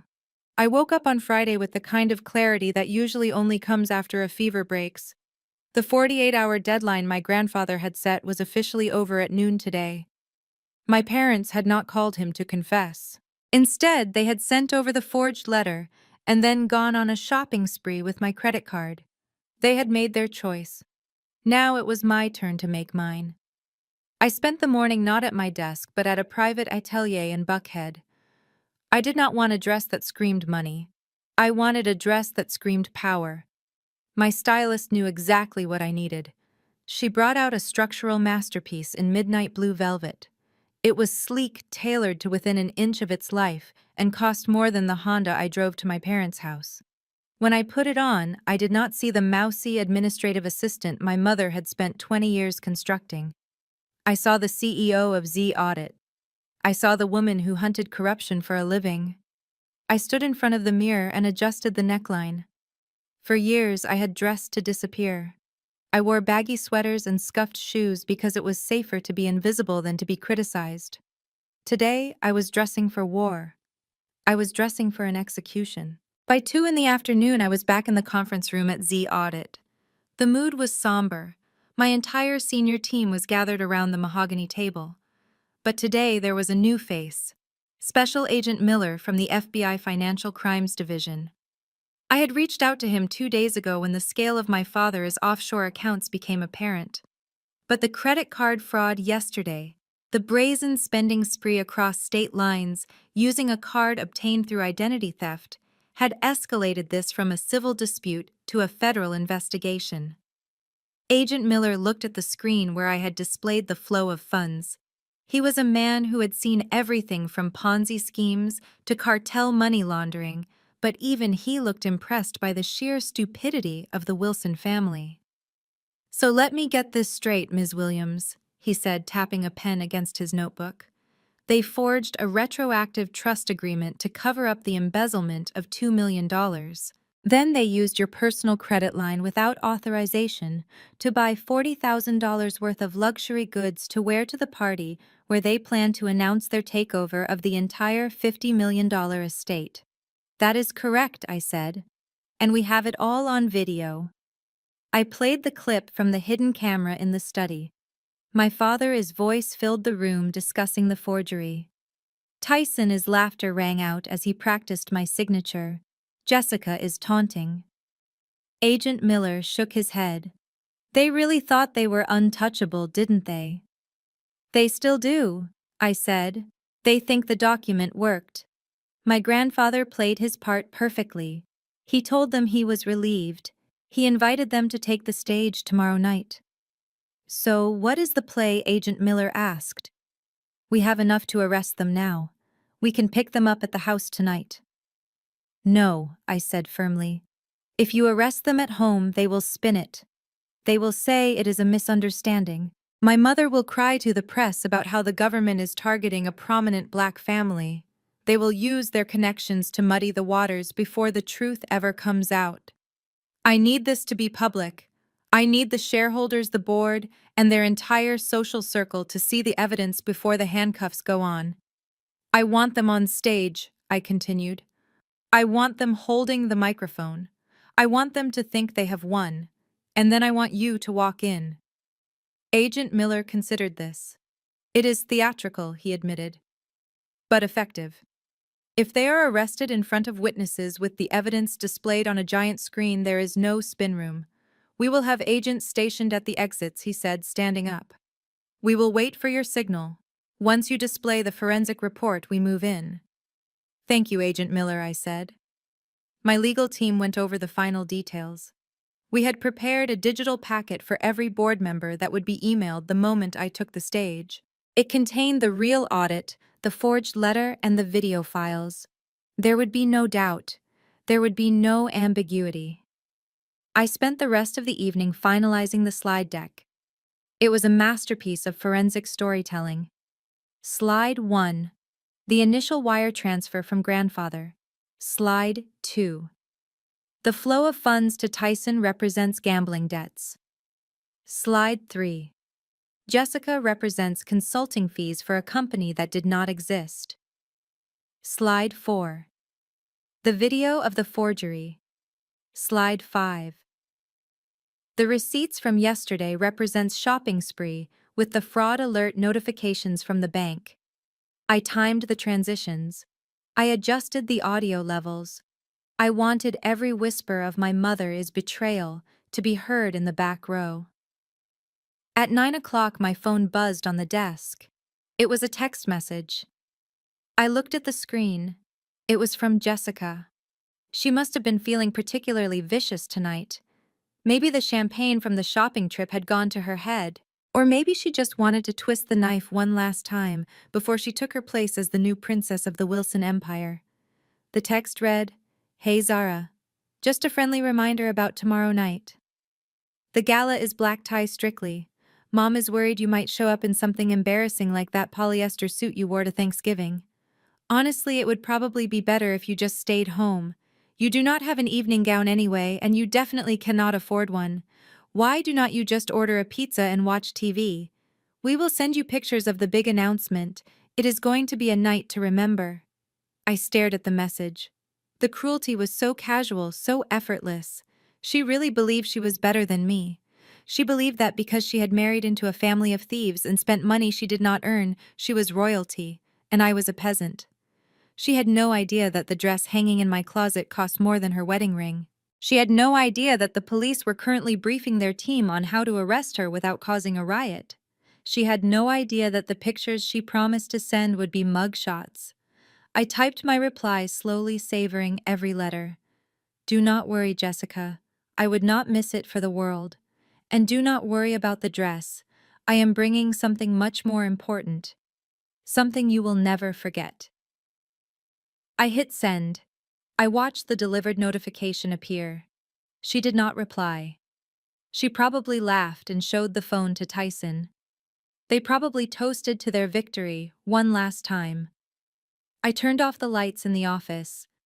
The glow of the city below me was beautiful. Atlanta was a city of secrets, but tomorrow night, one big secret was going to come out into the light. I went home to my rental apartment. I packed a small bag, not for the gala, but for afterwards. I knew I would not be coming back here. Once the truth was out, I could finally move into my penthouse. I could finally live the life I had earned. I laid out the blue velvet dress on the bed. I placed the heavy black pen next to it. My weapons. I closed my eyes, but I did not sleep. I visualized the moment, the silence in the ballroom, the look on my father's face, the sound of the truth shattering their lies. It was going to be a night to remember indeed. The grand ballroom of the St. Regis Atlanta was a sea of black ties and sequins, but my mother shone brighter than a supernova. She was wearing the gold lame gown she had purchased with my credit card, a shimmering column of stolen wealth that caught every flash of the photographer bulbs. She held court near the ice sculpture, laughing, her head thrown back, exposing the neck lift that my tuition money had paid for years ago.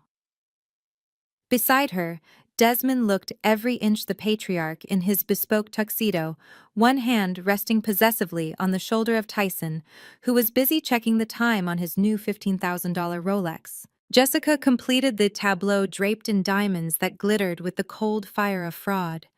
They looked magnificent. They looked untouchable.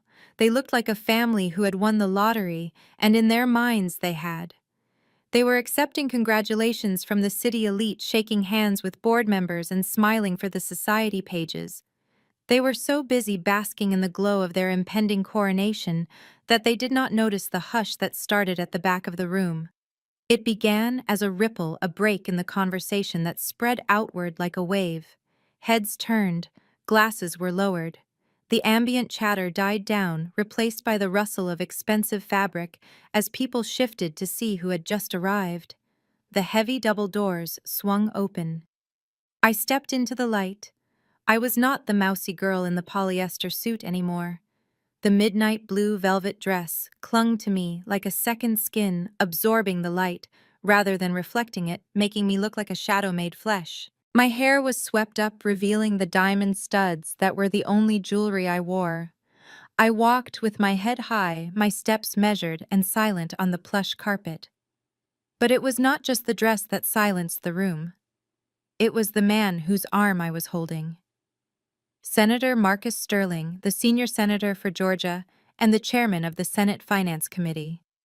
He was a man who did not attend social galas unless they were politically expedient. He was also a client of Z Audit.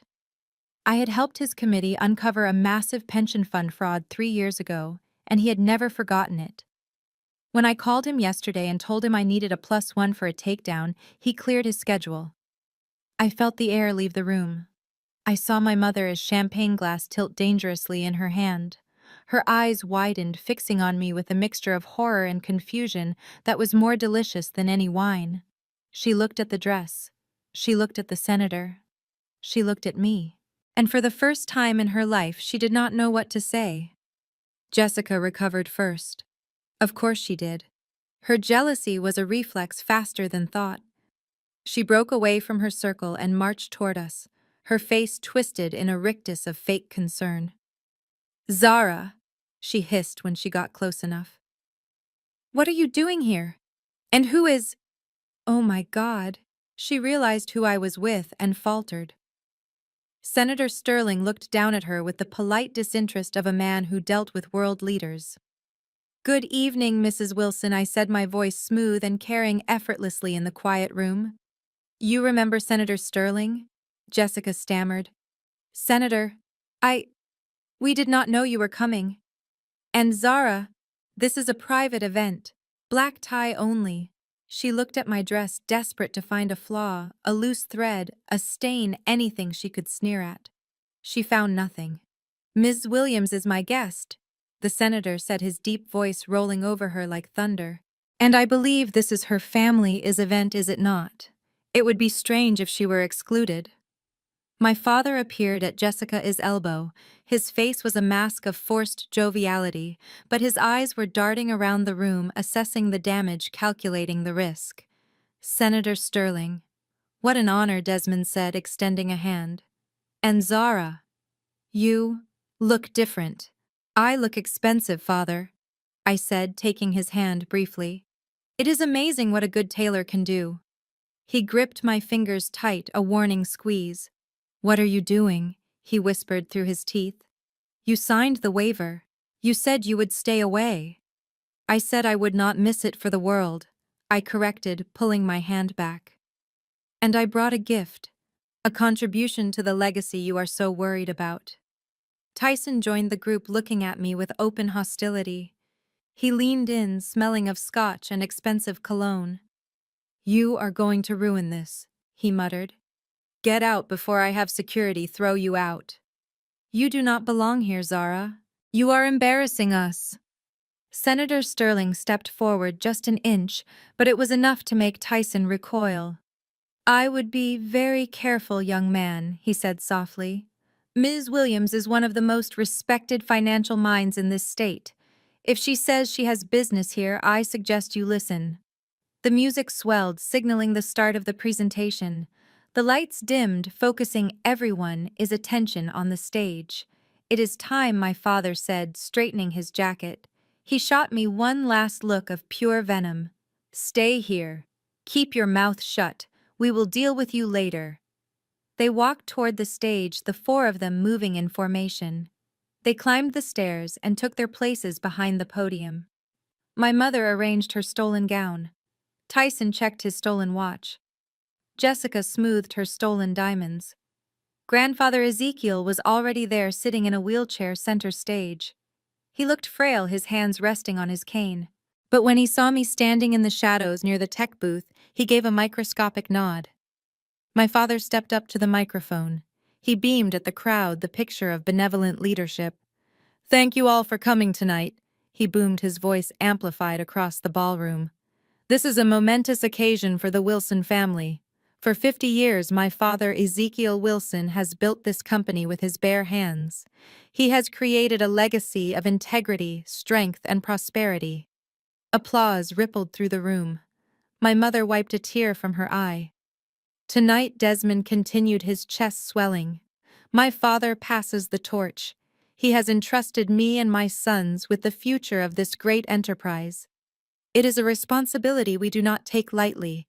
We have worked tirelessly to ensure that the Wilson name remains synonymous with trust." I signaled the tech booth. My team was ready. And so Desmond said, turning to grandfather, "Without further ado, I would like to invite my father to say a few words before he officially signs the transfer of the family trust." Grandfather Ezekiel slowly stood up. He waved away Tyson's offer of help. He walked to the podium, leaning heavily on his cane. He looked out at the crowd. He looked at his son, his daughter-in-law, his grandchildren. He adjusted the microphone. "Thank you, Desmond," he said, his voice raspy but clear. "You spoke of trust. You spoke of legacy. These are beautiful words." He paused. The room leaned in. "But words are cheap," Ezekiel said, his tone hardening. "Numbers, however, numbers never lie. Before I sign anything, before I hand over the empire I built, I think it is only fair that we show our shareholders exactly how this family has managed its assets over the last 3 years." My father's smile faltered. "What are you doing, father? This is not on the schedule." Grandfather ignored him. He looked straight at the camera recording the event, which was being live-streamed to the overflow room. "Transparency is the cornerstone of our business," he declared. "So tonight, instead of a speech, I have prepared a presentation." He pointed his cane at the massive screen behind them. "Zara, if you would be so kind." My father froze. My mother gasped. Tyson looked around wildly. I stepped out of the shadows. I walked up the stairs, my heels clicking rhythmically on the wood. The click of a judge's gavel. I stood next to my grandfather. I plugged my laptop into the podium console. "Hello, everyone," I said into the microphone. "My name is Zara Williams. You might know me as the daughter who works in administration. But tonight, I am here as the CEO of Z Audit, and I have some very interesting numbers to show you." I hit the spacebar. The screen behind us exploded into light. It did not show a celebratory montage. It showed a bank statement. "Let us begin." The giant screen behind the podium flickered to life, casting a stark white glow over the dimly lit ballroom. There was no fanfare, no introductory music, just the brutal clarity of a forensic spreadsheet projected 10 feet high. The first image was a bank wire transfer dated 3 years ago. $2 million leaving the Ezekiel Trust and entering a joint account controlled by Desmond and Viola Wilson. The crowd murmured. They recognized the date. They recognized the names. I clicked the remote in my hand. The slide changed. The money began to move. It flowed like a river of greed, splitting into tributaries that led directly to the vices of the people standing behind me. A red line traced $500,000 to the Wynn Casino in Las Vegas, labeled Tyson Wilson Gambling Debts. Another line traced $300,000 to a shell company in the Cayman Islands, linked to my father is personal expenses. A third line pointed to a series of transactions at luxury boutiques labeled Jessica Wilson Consulting Fees. I looked at the audience. The shock was palpable. The board members were whispering frantically. The socialites were covering their mouths. My family stood frozen on stage, trapped in the glare of the projector like deer in headlights. My father made a move to grab the microphone, but my grandfather slammed his cane down on his foot, pinning him in place. "Let her finish." Ezekiel growled, his voice amplified by the microphone. I clicked again. The screen changed to a video file. It was grainy black and white footage from the security camera in my father's study. The date stamp was from 2 days ago. The audio boomed through the ballroom speakers crystal clear. "We just need her signature," my father's voice echoed. "Ezekiel won't look that closely. We scan her old signature, we Photoshop it onto a new document." The ballroom gasped. I saw Senator Sterling cross his arms, his face hardening into stone. I saw the bank representatives in the front row pulling out their phones, likely calling their legal departments. The video continued. Tyson's laughter rang out. "Better crazy than broke, right?" Then the audio shifted to the recording from my pen. My mother's voice, shrill and cruel, filled the room. "You are nothing without us. Sign the paper or we will destroy you." I looked at my mother. She was shaking her head, mouthing the word no over and over again, as if she could deny the reality of her own voice. Jessica was clutching her diamond necklace, the one she bought with stolen money, looking as if she wanted to rip it off and swallow it. I clicked the remote one last time. The screen displayed a single document, the forged trust agreement with my childish signature pasted onto the bottom. Next to it was a digital analysis highlighting the pixelation around the signature, proving it was a copy. "Ladies and gentlemen," I said, my voice steady and cold, "you have just witnessed a masterclass in fraud. The people standing behind me did not just steal money. They stole a future. They forged documents to cover their tracks. They used identity theft to fund the clothes on their backs right now. And they tried to frame me, their own daughter and sister, as mentally unstable to protect their lies." I turned to look at them. They were small now. The glamour had evaporated, leaving only 4 terrified criminals in expensive costumes. But they made one mistake. I continued, turning back to the crowd. They forgot to check who I really was. They thought I was a secretary. They did not know that for the last 5 years I have been building Z Audit. A murmur of recognition rippled through the room. Z Audit was legendary in financial circles. It was the firm you called when you wanted to find the money someone hid in a Swiss bank account. My grandfather smiled. He wheeled his chair forward, taking the microphone from my father's limp hand. He looked at the crowd, his eyes shining with pride. "You came here tonight to meet the future of the Wilson legacy," he said. "And you have met her. She is not the man who stole from his own child. She is not the boy who gambled away his inheritance. She is the woman who caught them." He reached out and took my hand. "Ladies and gentlemen, may I introduce you to the person who conducted this investigation, the CEO of Z Audit, my sole heir, and the only Wilson worthy of the name, Zara." The applause started slowly, uncertain at first, then growing louder and louder until it filled the room. It was not polite applause. It was the sound of respect. It was the sound of power shifting. I stood there bathing in it, feeling the weight of 20 years of invisibility falling away. I was not the black sheep anymore. I was the shepherd, and I had just culled the wolves. The applause died down abruptly as the double doors at the back of the ballroom swung open again. This time it was not a guest. It was a phalanx of uniformed officers followed by Special Agent Miller and his team from the FBI. The air in the room changed instantly, from shock to electric tension. The click of heavy boots on the parquet floor echoed in the silence. My father Desmond tried to regain his composure. He straightened his tie, attempting to summon the arrogance that had protected him his entire life. He stepped to the edge of the stage, raising a hand as if to dismiss the servants. "Now see here," he boomed, his voice shaking slightly. "This is a private event. You have no jurisdiction here. This is a family misunderstanding. My daughter is clearly distraught," and Mr. Wilson, Agent Miller, interrupted, his voice cutting through the air like a knife. "You have the right to remain silent." Two agents moved up the stairs. They did not hesitate. They spun my father around and pulled his hands behind his back. The sound of handcuffs ratcheting shut was louder than any speech. My father looked at me, his eyes wide with disbelief. He mouthed the word, "Why?" I just stared back, my face a mask of stone. Tyson tried to run. It was a pathetic attempt. He bolted toward the side exit, knocking over a flower arrangement, but an officer tackled him before he made it 3 steps. He was screaming as they cuffed him, crying about how it wasn't his fault, how he just did what he was told. The golden child was tarnished now, dragging on the floor in his bespoke tuxedo. Then it was Jessica's turn. She stepped back, holding her hands up. Her face twisted in a desperate attempt at innocence. "Wait!" she shrieked, pointing a trembling finger at Tyson. "It was him. He made me do it. I didn't know anything about the forgery. I just spent the money he gave me. I am a victim here. I am pregnant. You cannot arrest a pregnant woman."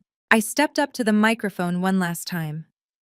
"Actually, Jessica," I said, my voice echoing through the hall, "you are not pregnant. I have your medical records. You had a tubal ligation 4 years ago. And you are not a victim.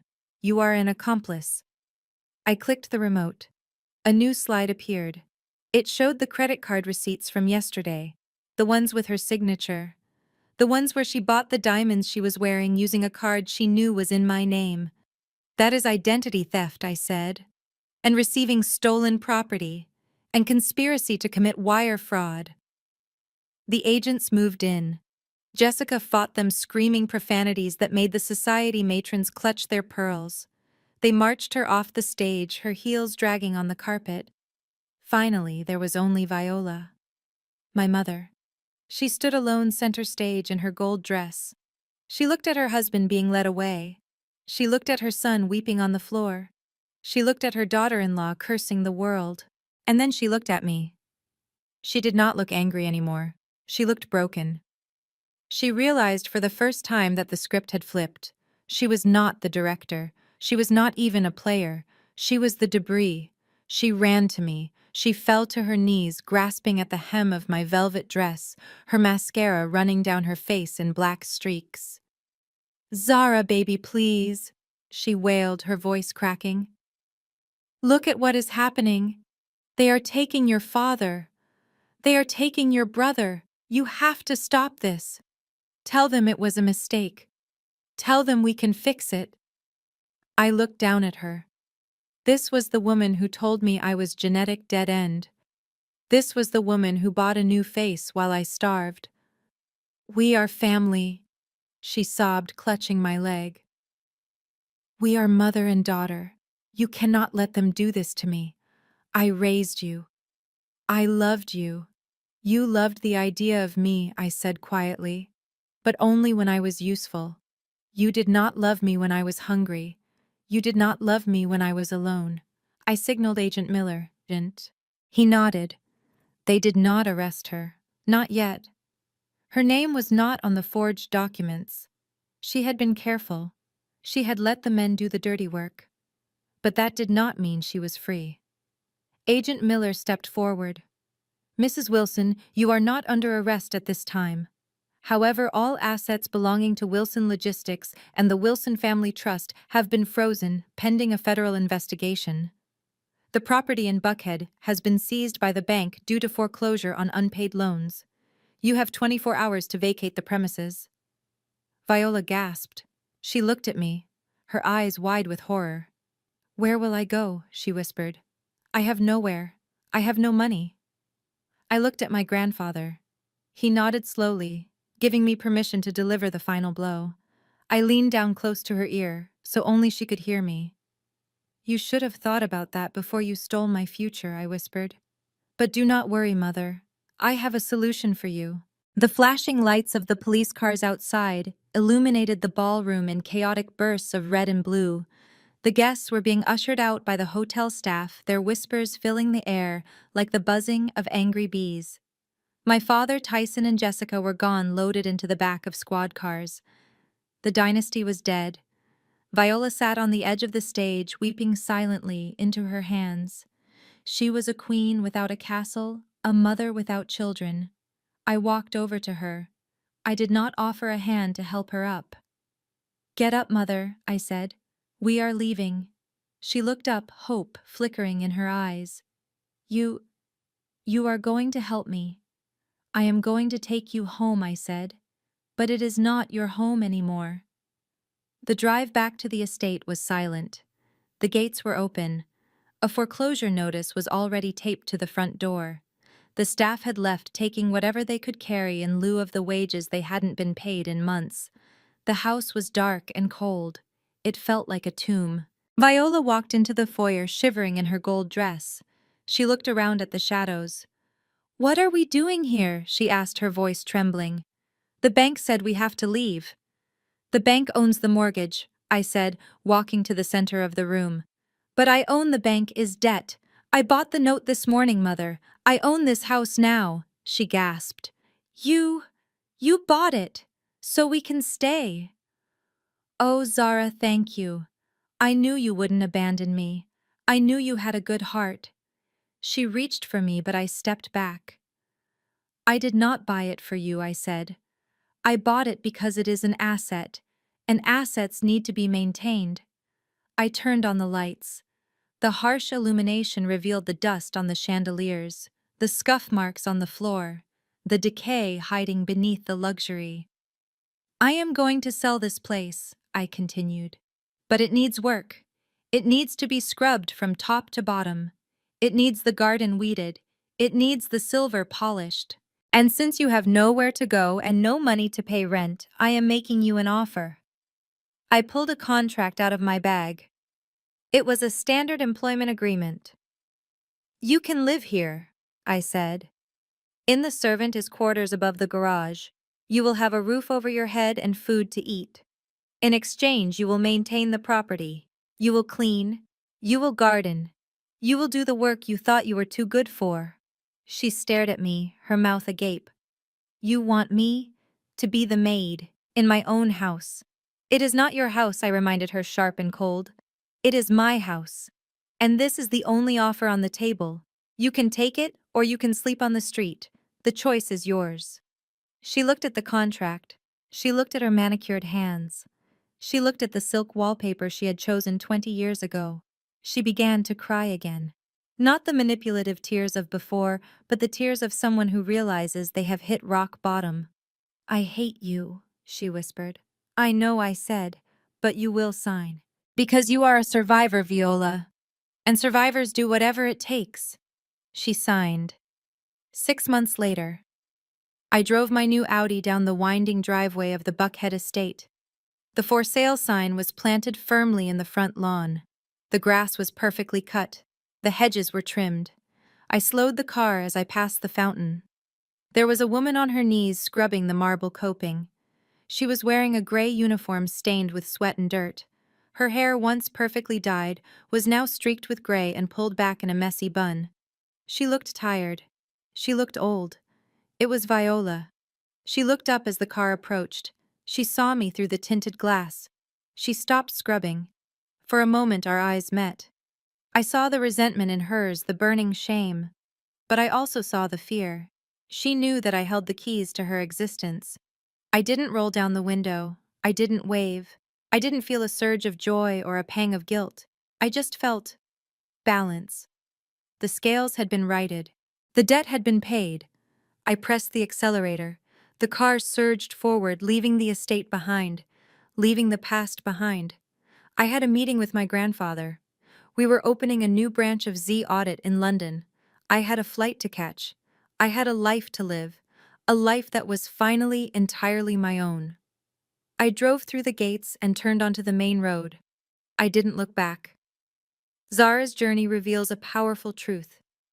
Your worth is never defined by those who refuse to see it, even if they are family. When blood ties turn into chains of manipulation and financial abuse, your strongest defense is self-reliance and meticulous documentation. Zara proved that silence is not weakness. Often it is the quiet strategy of a winner waiting for the right moment to strike. The ultimate justice isn't found in revenge, but in building a life so successful and authentic that you no longer need the approval of those who betrayed you. If Zara's calculated victory gave you the courage to set boundaries in your own life, hit that like button and subscribe for more stories of justice served. Have you ever had to outsmart a toxic family member? Share your story in the comments below.